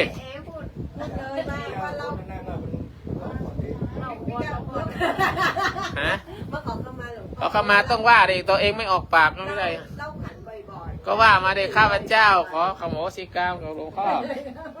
ถ้าไม่ออกปากไม่หายนะพูดเลยที่แกพูดเลยว่าเราเล่าฝันทุกวันเลยขอขมานะเร็วพระจันทร์ข้าแล้วสาธุแล้วอันยังบอกโอ้สาธุอย่างเดียวเอาน้ำไปส่งน้ำพระไปยกโทษให้บ่ละไปยังมีอีกค่ะยังไม่ได้พรมอันนี้เอาละดีละมาได้ทันละพรมนิดเดียวน่ะทันละเป็นอโหสิกรรมหมดแล้วนัตถิวิปโกไม่เป็นบาปเป็นกรรมนะอโหสิกรรมกายกรรมวจีกรรมสาธุเอาละจะฉันเข้าละฮะเอาไปเลี้ยงกันเอาแบ่งให้หลวงพ่อก่อนอันไหนที่ไม่เป็นข้าวหวานยกไปเลยเอาไปเลี้ยงญาติโยมช่วยกันอ้อยเอาอาหารไปจ้าสาธุคุณวุฒิคุยได้ละแทรกเข้ามาขอเข้ามาดีใจด้วยพระอาจารย์จ้าปลื้มใจมีความสุขปิติครับได้ทั้งฟังธรรมได้ทั้งฟังพรจากพระคุณพระอาจารย์นะครับทุกสรรพสัตว์และทั้งหลายที่ยังมีองค์เจ้าเทวดาที่ได้ฟังธรรมได้ฟังพรนี่ก็ปลื้มใจมีปิติได้รับผลกันทั่วครับจ้าผู้ที่ยังไม่สำเร็จก็จะได้สำเร็จนะนั่นแหละพยาวันนี้พระอาจารย์สาธุครับจ้ะมีแกงอะไรแกงอะไรหามาดูดิแกงผักแกงไม้ใครปิดพัดลมฉันนะแล้วแอร์ไปไหนได้ไปทานข้าวไปก็เลยทานข้าวไป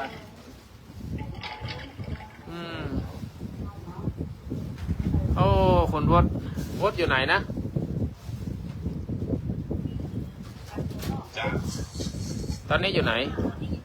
ผมอยู่หัดใหญ่จังหวัดสงขลาสงขลานครศรีสงขลาทางใต้ครับคนตั้งอยู่จังหวัดตรังครับผมเป็นคนใต้โดยกำเนิดหรือยังไงพูดอ่ะครับเป็นคนสงขลาโดยกำเนิดเลยครับมีเพื่อนอยู่คนหนึ่งชื่อสารวุฒิณพัทลุงเป็นอาจารย์สอนท่านสอนเทคนิคหรือสอนอะไรรู้เป็นเมื่อก่อนเป็นพระโดยการเรียนที่อินเดียเป็นศิษย์รุ่นน้องเขาศึกไปแล้วมีลูกแล้วนะเป็นด็อกเตอร์เหมือนกันเนี่ยมีลูกแล้วทั้งเรามัวแต่เพลินกับศาสนามัวเพลินกับเผยแผ่เพลินกับพรมน้ำมนต์ลืมไม่ใช่ดีลืม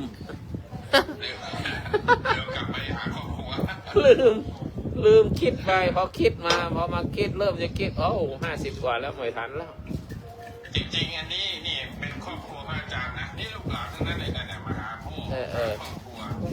นั่นแหละเนี่ยผมอยู่สงขลาคุณตั้งอยู่รังคุณโออาจจะอยู่กรุงเทพคุณครูอะไรเนี่ยก็อาจจะอยู่แต่ต่างคนต่างเป็นลูกศิษย์ลูกหาพระอาจารย์แล้วพักแกงพักอย่างนี้กะไกลก็ได้ฟังธรรมพระอาจารย์อยู่นี่ครับแกงพักแกงอย่างนี้กะเจ้าพักนั่นแหละถ้าเป็นคฤหัสถ์ก็ไม่ได้เจอกันแล้วนะต่างคนต่างอยู่ต่างคนต่างอยู่แต่นี่ยังเป็นพระก็เลยกลายเป็นคนของประชาชนเนี่ยทำอะไรก็ไม่ได้สะดวกสบายเหมือนกันนะเพราะว่าเราเป็นคนประชาชนเนี่ยจะมาทำอะไรไปเลยก็ไม่ได้แล้วถ้าอยู่ในศีลในธรรมในวินัย ก็ดีไปอย่างเลยเป็นทางเดินครับอาจารย์เป็นลูกศิษย์พระเจ้าก็ต้องเดินตามพระเจ้าแล้วก็มาสั่งสอนคน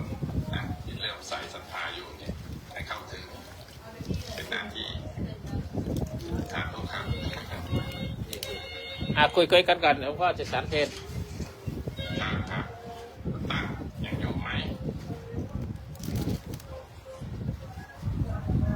ทำงานก็มั้งทำอะไรแก๊กโอ้เป็นไงบ้างครับวันนี้ครับพ่อเป็นไงถามดิวันนี้รู้สึกปลดล็อกนะคะท่านสาธุด้วยจ้ะวันนี้ก็นิ่งขึ้นเป็นคนพ่อก็รู้สึกใจก็รู้สึกว่างขึ้นนะคะท่านหนูก็อโหสิกรรมให้พ่อเรียกค่ะขอบคุณค่ะ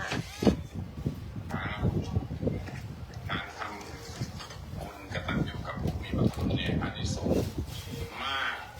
นับไม่ได้ประมาณไม่ได้เลยนะครับหมายความว่าเราถึงแม้เราไปเนี่ยเราจะตกน้ำไม่ไหลตกไฟก็ไม่ไหม้นะครับที่ทำบุญกับบิดามารดาครูบาอาจารย์เนี่ยเป็นความกตัญญูอย่างยิ่งและปกป้องคุ้มครองนะครับไม่ให้เจอภัยพิบัติอันตรายต่างๆถึงแม้มีมาก็แคล้วคลาดปลอดภัยได้หมดเลยเนี่ยสำคัญมากเลยทำตอนที่แม่ผมเนี่ยตอนที่แม่ผมยังอยู่ผมรีบทำเลยนี่อย่างรับมันหลังท่านตุยแล้วเนี่ยไม่มีประโยชน์ครับต้องทำตอนที่ท่านอาหารเพื่ออาจารย์ท่านได้กินอาหารจากพวกเราท่านได้รับการดูแลจากเราเนี่ยเป็นของมากเลยหาอะไรไม่ได้ครับผมสร้างดูแลนะสวัสดีครับคุณครูสวัสดีครับ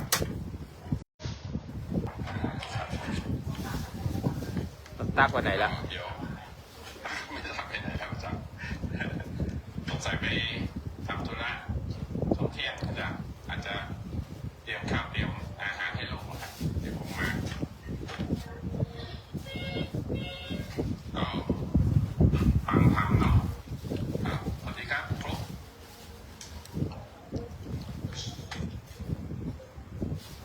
สวัสดีครับคุณครู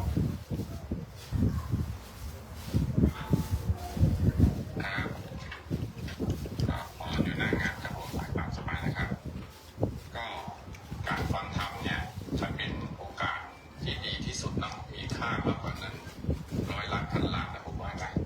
ยิ่งการฟังและทำความเข้าใจนะครับในธรรมนะยิ่งยากนะครับเมื่อทำความเข้าใจในธรรมแล้วปฏิบัตินะครับให้จิตเนี่ยถึงธรรมไม่ว่าจะลำดับใดแหละระดับศีลระดับสมาธิหรือระดับปัญญาได้ทอดแต่ดีนะก็เราก็ปฏิบัติไปเนาะปฏิบัติไปตามจิตตามอินทรีย์ที่มีอยู่ทำความชัดให้เกิดขึ้นแก่จิตเรานะครับไม่จะไปต้องเหมือนใครครับธรรมะนี่มีหลายอย่างมีหลายบทมีหลายข้อมีตั้งแต่4,000 ธรรมขันธ์เราอาจจะไม่เหมือนคนอื่นก็ได้นะครับทุกข้อเนี่ยมันถึงวิมุตติหลุดพ้นหมดนะครับไม่ว่าข้อใดเนาะจับแค่เรื่องวิริยะสุขทุกขมัจเจติขึ้นมาข้อเดียวก็ผลได้จับแค่เรื่องศีลนะครับจับแค่เรื่องร่างกายขันธ์ 5จับแค่เรื่องตัวเราของเรานะครับ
เทศบาลเราเนี่ย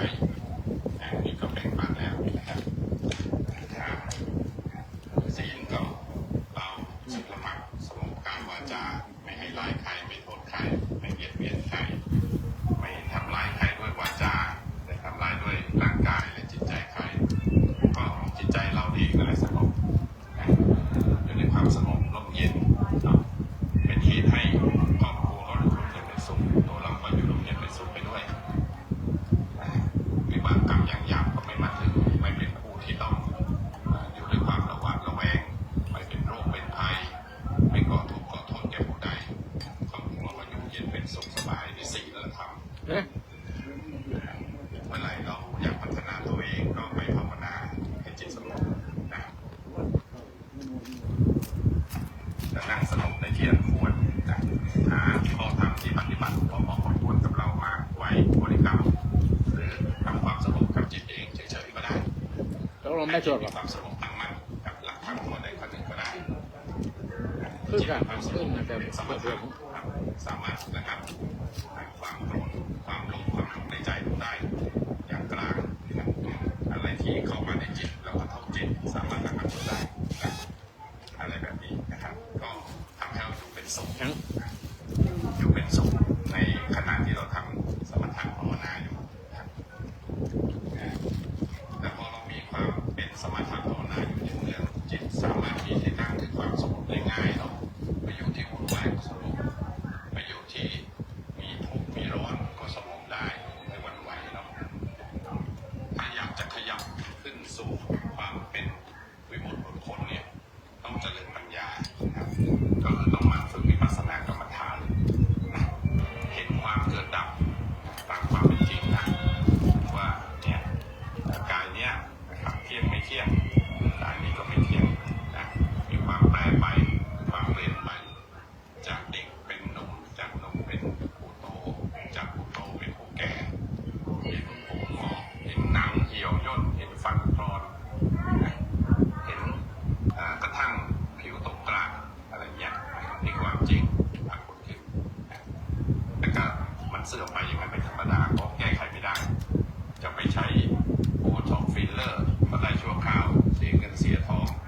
ตัดผมเผาย้อมสีให้มากให้มายแค่ไหนมันก็เจอความจริงดีไม่จบไม่สิ้นก็ฉะนั้นเนี่ยเราก็เห็นตามความเป็นจริงพี่นายหนึ่งเลยว่าลูกเนี่ยมันไม่เที่ยงมันไม่เที่ยงเพราะมันต้องไปบังคับบัญชามันไม่ได้ให้หยุดก็ไม่ได้เราพิจารณาอย่างนี้เนาะก็เห็นความจริงว่ามันไม่ใช่เราไปบังคับมันไม่ได้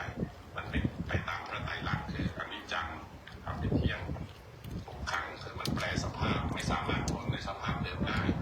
อนัตตาคือมันไม่มีตัวไม่มีตนจริงมันเปลี่ยนแปลงไปตามเงื่อนไขนะครับนี่แหละนี่คือของจริงนะครับนี่คือวิปัสสนาเห็นความเกิดดับอยู่อย่างนี้แหละเนืองๆครับเห็นก็คือไม่ใช่นึกนะเห็นตามความเป็นจริงนะเราเห็นตามความเป็นจริงครับทีนี้พอเห็นกายชัดก็ไม่ดูรูปไปดูนามไปนามก็คือไปดูจิตที่ปรุงแต่งขึ้นมาปรุงแต่งในสัญญาปรุงแต่งในสังขารนะความคิดนึกทั้งสัญญาทั้งสังขารเนี่ยทั้งเวทนาด้วยมันเที่ยงไหมล่ะมันก็ไม่เที่ยงใช่ไหมมีสุขมันก็เสื่อมไม่ได้หมดได้มันไม่ได้อยู่กับเราทั้งวันทั้งคืนทั้งปีทั้งสุขเดี๋ยวพอสุขขึ้นมาสัก5 นาทีเอาเปลี่ยนเป็นเฉยพอเฉยใครมาพูดไม่ดีใส่กับเราเป็นทุกข์อีกแล้วพอทุกข์เสร็จก็วางเฉยอีกไอ้ทุกข์ได้นะเดี๋ยวสุขก็เกิดขึ้นอีกเวียนอย่างเงี้ยสลับไปสลับมาถ้าเรารู้อย่างเงี้ยแสดงมันไม่เที่ยงแล้วมันไม่เที่ยงแท้แน่นอนแต่ความไม่เที่ยงนั้นอย่าไปหลงยึดมันถ้าไปยึดสุขเป็นอารมณ์ก็จะมีภพในสุขนั้นอาจจะไปเกิดเป็นเทวดาชั้นใดชั้นหนึ่งก็ติดสุขไงใช่ไหมยึดความสุขเป็นอารมณ์หรือตกกระจายในความไม่พอใจเป็นโกรธเป็นพยาบาทอาฆาตใครหรือให้ร้ายใครแล้วเกิดไม่พอใจในคำพูดของเขาก็ทุกข์อีกไปยึดทุกข์นั้นเป็นอารมณ์ก็จะมีภพก็คือสุขคตินะที่ไปนะแล้วแต่ว่าบางกรรมที่ไปยึดพวกมากน้อยแค่ไหนเนาะก็มันยึดไม่ได้เนี่ยเดี๋ยวมันก็สักพักเราสงบได้แล้วก็หายได้ไม่ควรที่จะเป็นอารมณ์เรา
มันเห็นโน่นเห็นนี่มันขึ้นมา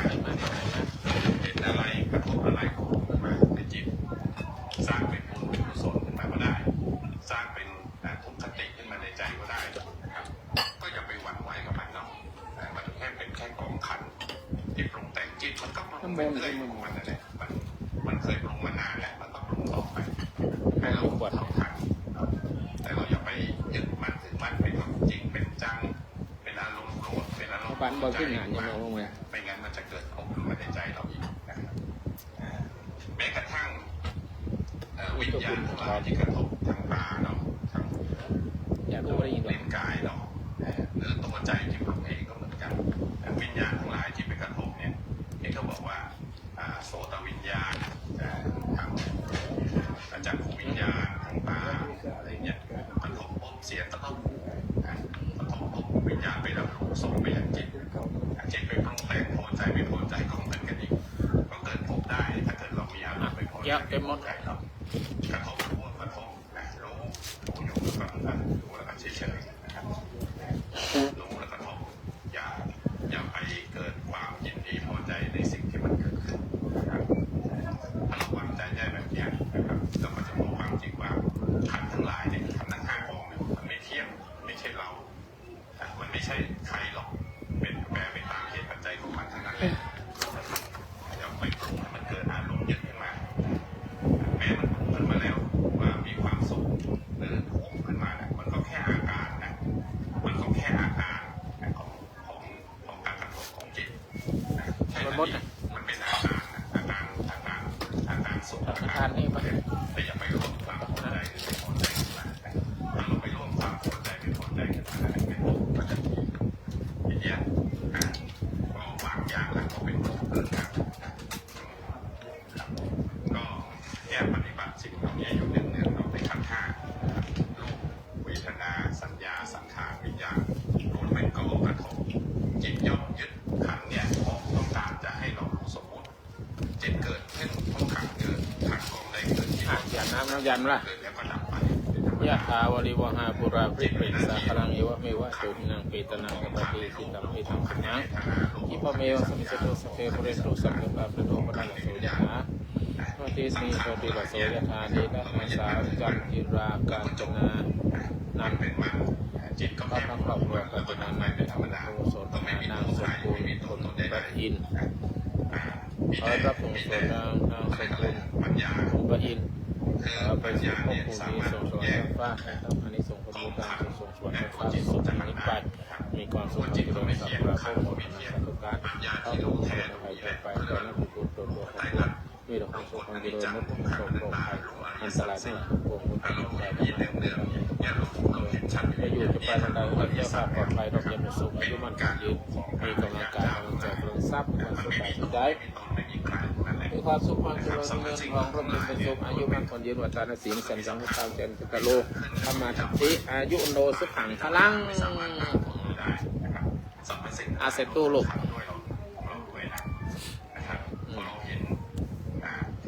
ชัดเจนเนี่ยในสรรพสิ่งทั้งหลายเนี่ยนี่คืออริยสัจใจที่เห็นอริยสัจเนี่ยก็เป็นใจของพระอริยเจ้านะครับเพราะว่าเราไม่ยึดมั่นถือมั่นใดๆเราจิตเรามีที่ตั้งความสงบมีแต่ธาตุรู้อย่างเดียวนะครับก็ประมาณนี้นะครับขอให้ทุกท่านลองปฏิบัติดูทำความเข้าใจดูนะครับว่าจะพบความจริงเนาะฝึกความสงบความตั้งมั่นให้ได้นะครับความสงบความตั้งมั่นให้ได้จิตอยู่ที่ไหนจิตอยู่ที่ความรู้สึกนะครับรู้สึกตรงไหนนั่นแหละจิตก็อยู่ตรงนั้นนะครับจิตสัมผัสอะไรความรู้สึกก็อยู่ตรงนั้นรู้แล้วก็วางซะมันไม่ใช่ตัวใครไม่มีตัวตนใดๆหรอกพิจารณาอยู่แยกเนืองๆนะครับแล้วก็จิตก็พยายามอยู่ในกายนี้เนาะอย่าไปข้างนอกอย่าไปนึกปรุงอะไรนะครับเพราะสัญญาเรื่องภายในก็มีเยอะอยู่แล้วนะอย่าไปนึกปรุงอะไรถึงแม้มันปรุงก็รู้มันปรุงถึงแม้มันมีสัญญาก็รู้มีสัญญาเนาะอย่าไปให้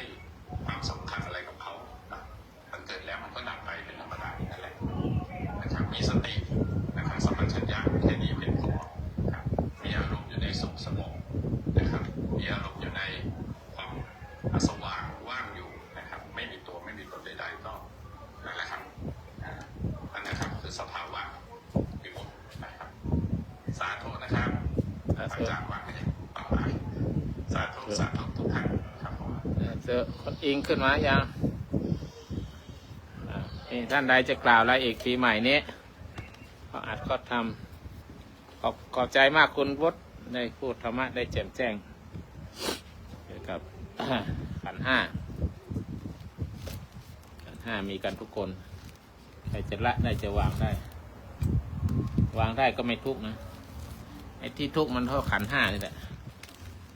สังคิตเตนะปัจจุปทานขันธาทุกขาว่าโดยย่อขันธ์ทั้งห้าเป็นตัวทุกข์ขันธ์ห้าแค่ตาหูจมูกลิ้นกายใจแค่เนี้ยโอ้โหสุขทุกข์มันอยู่ที่ตาหูจมูกลิ้นกายใจนั่นแหละอย่างที่คุณพูดบอกนั่นแหละถ้าได้รู้เท่าทันถ้าไปยึดมั่นถือมั่นนั่นแหละมันทุกข์ทันทีนะถ้ารู้ทันมันเป็นเรื่องของมันการเห็นก็เป็นเรื่องของเห็นสักแต่ว่านั่นแหละคือว่า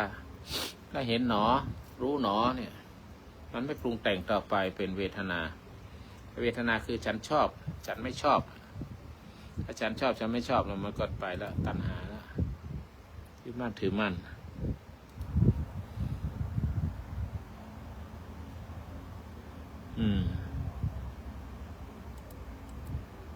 ไปไหนหมดเลย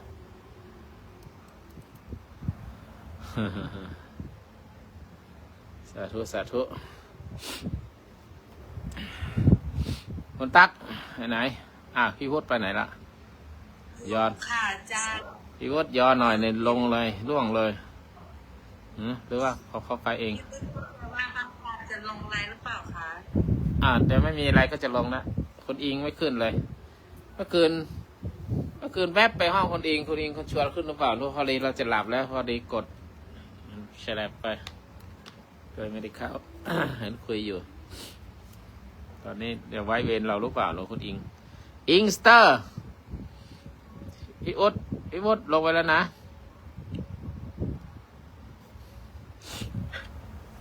รายงานตัวเจ้าค่ะกราบนมัสการเจ้าค่ะพระอาจารย์เมื่อคืนเราหลับแล้วเจ้าค่ะพระอาจารย์เมื่อคืนน่ะอิงพูดสเปเหระไปมีคนฟังอยู่7 คนเหรอพอพูดเรื่องไม่ใช่เรื่องธรรมะหรอกค่ะมันคือธรรมะง่ายๆอะค่ะธรรมะเบสิกอะค่ะมีคนเข้ามาดูเกือบ 2,000 คนทำไมงั้นน่ะหนูก็ไม่ทราบเหมือนกันค่ะหนูพูดแค่เรื่องจิตเนี่ยคุณไม่ต้องไปรู้มากรู้แค่1 เดียวขอให้เชี่ยวชาญเถิดอิงก็บอกอย่างนี้ขนาดว่าเรารู้แค่เรื่องเดียวสมมติว่าเรารู้แค่ทำดีได้ดีทำชั่วได้ชั่วเอาไปศึกษาที่ทำยังไงมันคือดีทำยังไงมันคือชั่วแล้วก็คุยกันยาวเลยค่ะอาจารย์แล้วก็หนูก็งงทำไมคนมันเข้ามาเยอะแล้วเขาขอให้หนูพูดยาวจนถึงตี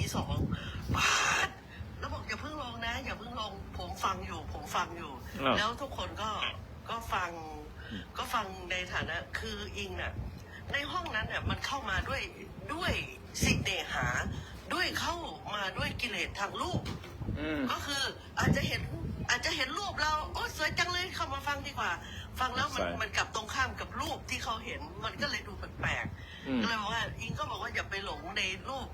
ถ้าคุณดำรงชีวิตเอาง่ายๆถ้าคุณอยู่ในรูปรถกลิ่นเสียงเนี่ยมันก็ไม่เกินหมูหมากาไก่อิงพูดแค่นี้นะไม่ได้พูดลึกเลยก็มันจะต่างอะไรกับหมากับหมูหมากาไก่ไม่รู้จักยับยั้งชั่งใจยิ่งแล้วเราคุยกันต่อไปที่ศีลข้อ 3ซึ่งมันเป็นสิ่งสำคัญทำไมคนโบราณทำไมต้องมีศีลข้อนี้ทำไมคนโบราณครูบาอาจารย์หรือทางโยมที่เขาเป็นนับถือหรือถือสายมูอะไรประมาณนี้ทำไมถึงถือศีลข้อนี้เป็นอันดับที่ 1มันก็โยงมาที่ความซื่อสัตย์ว่าหากคนข้างกายคุณเนี่ยไม่สามารถที่จะซื่อสัตย์ได้เนี่ยผู้ใดก็เชื่อใจไม่ได้ทั้งนั้นเพราะฉะนั้นเนี่ยคนที่อยู่ข้างกายที่ซื่อสัตย์ที่ควรจะไว้วางใจแล้วก็วางใจได้ด้วยมันถึงจะรอด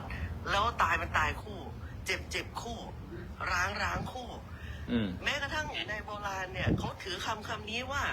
หากผัวออกไปสามีออกไปล่าสัตว์เมียห้ามคุยกับใครเลยที่นอกจากคนในผู้ชายที่เป็นคนในครอบครัวนอกจากพ่อนอกจากน้องชายพี่ชายให้คุยได้เท่านี้ถ้าผู้ชายอื่นถ้าภรรยาขึ้นไลน์ล่ะคุยกับผู้ชายอื่นได้ไหมคุยได้ค่ะดูว่าประเด็นคุยเรื่องอะไรคุยกันสอไปในทางชู้สาวหรือเปล่าของเองนี่เจอเยอะในหลังไม่เจ้าค่ะว่าอาจารย์ต้องบล็อกกันแบบสนั่นหวั่นไหวเจ้าค่ะก็เลยบอกอิงก็บอกว่าอย่ามารักอิงเลยเพราะยังไงท่านก็ผิดหวังตั้งแต่ต้นแล้วอิงก็เราเป็นกัลยาณมิตรกัลยาณธรรมแบบนี้กันดีกว่าก็คุยแค่พื้นๆนะคะเมื่อคืนนี้มันมีประเด็นเขาเอาประเด็นโซเชียลเรื่องของดารา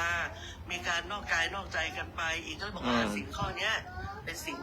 ป็นข้อที่สำคัญมากบางคนก็บอกผมข้อหนึ่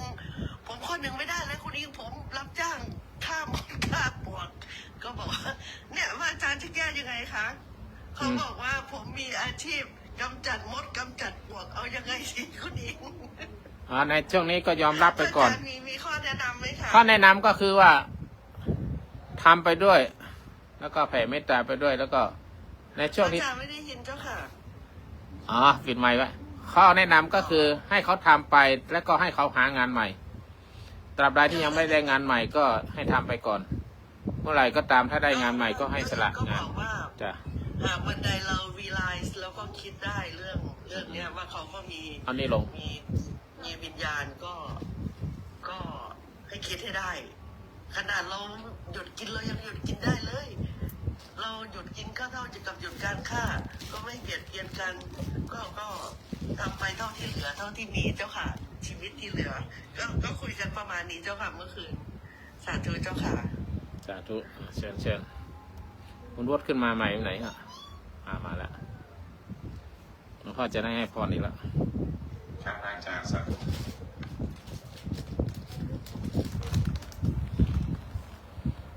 กรวดน้ำยะถาวริวหาปุราภิกเรติสาขลัง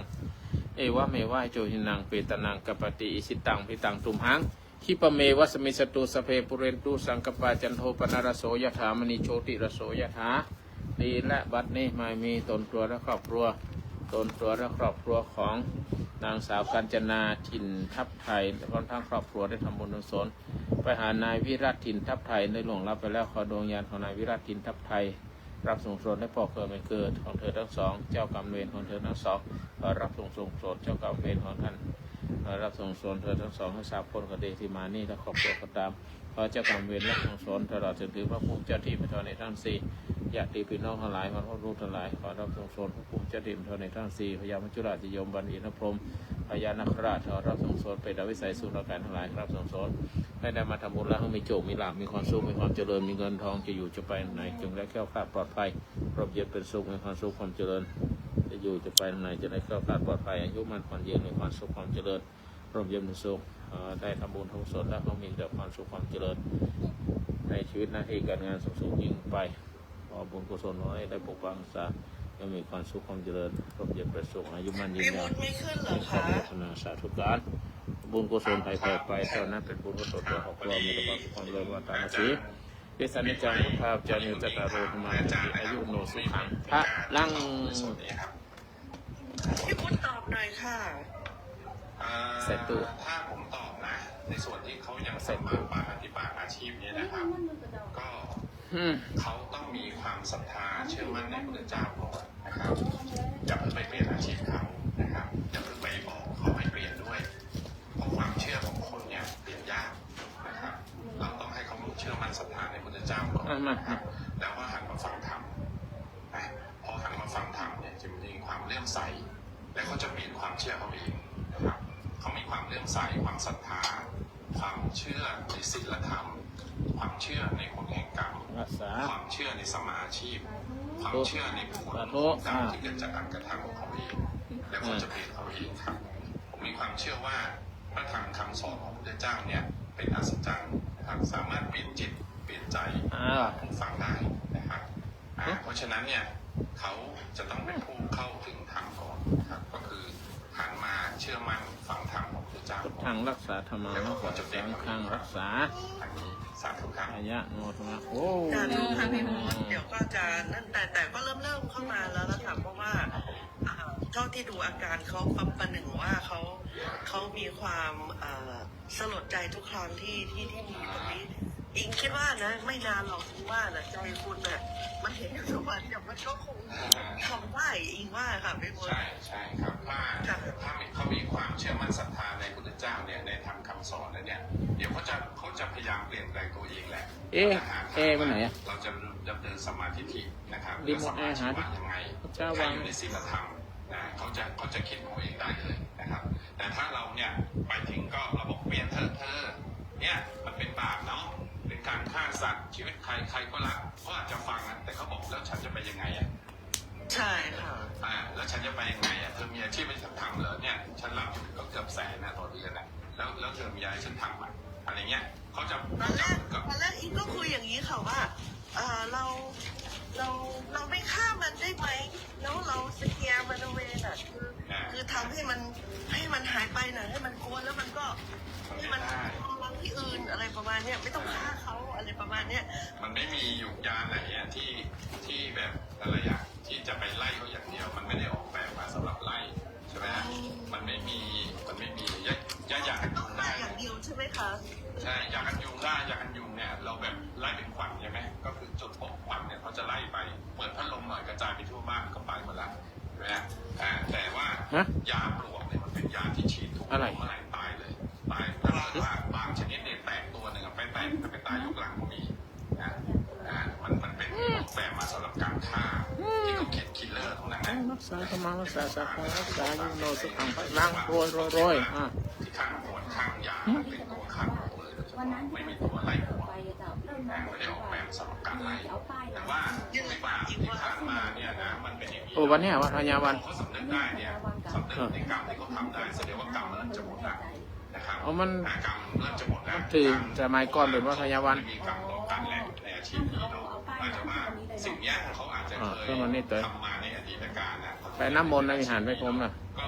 สามารถเปลี่ยนได้ครับในเมื่อเขารู้เขามีสตินะครับสติสัมปชัญญะเริ่มรู้ตัวแล้วเนี่ยเริ่มรู้ว่ากรรมเนี่ยไม่ควรก่อไม่ควรมีแล้วเนี่ยเขาก็จะหาทางของเขาเองนะครับอันนี้ในที่สุดเขาจะหาเจอจนได้นะครับพี่วุฒิว่าเหมือนอิงเลยว่า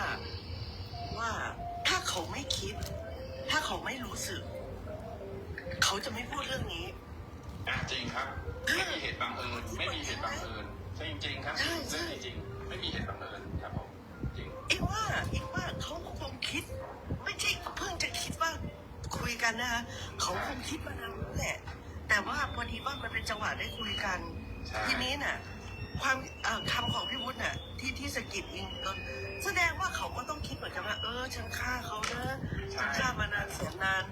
ก็คงจะสลดเหมือนที่อิงเล่าให้ฟังค่ะเ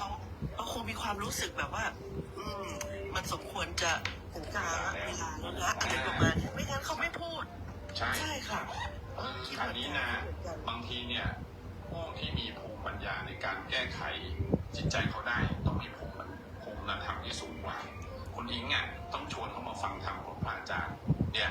ฟังเดี๋ยวจะดึงมา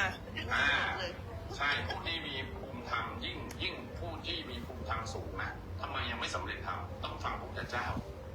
ต้องฟังผู้ที่มีสัมพันธ์อยู่ผู้ที่มีภูมิธรรมที่สูงกว่าเพราะนั้นจึงจะแก้ธรรมเหล่านั้นได้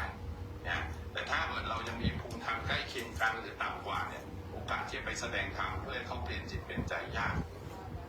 คนเราต้องชักชวนให้เขามาเจอกับผู้ที่มีภูมิธรรมที่สูงกว่านะครับเป็นยิ่งเจออริยบุคคลเขาด้วยนะโอ้โหมีสิทธิ์เข้าถึงแล้วไม่ใช่เข้าถึงแค่ศีลธรรมแล้วหลุดพ้นได้เลยนะครับเนี่ยหญิงชวนเลยนะชักชวนมาฟังธรรมเข้าห้องบ่อยๆเข้าห้องบ่อยๆเดี๋ยวแน่นอนเลยได้ท่านแน่อยู่ไหนตอนนี้อยู่ต่างประเทศหรืออยู่เมืองไทย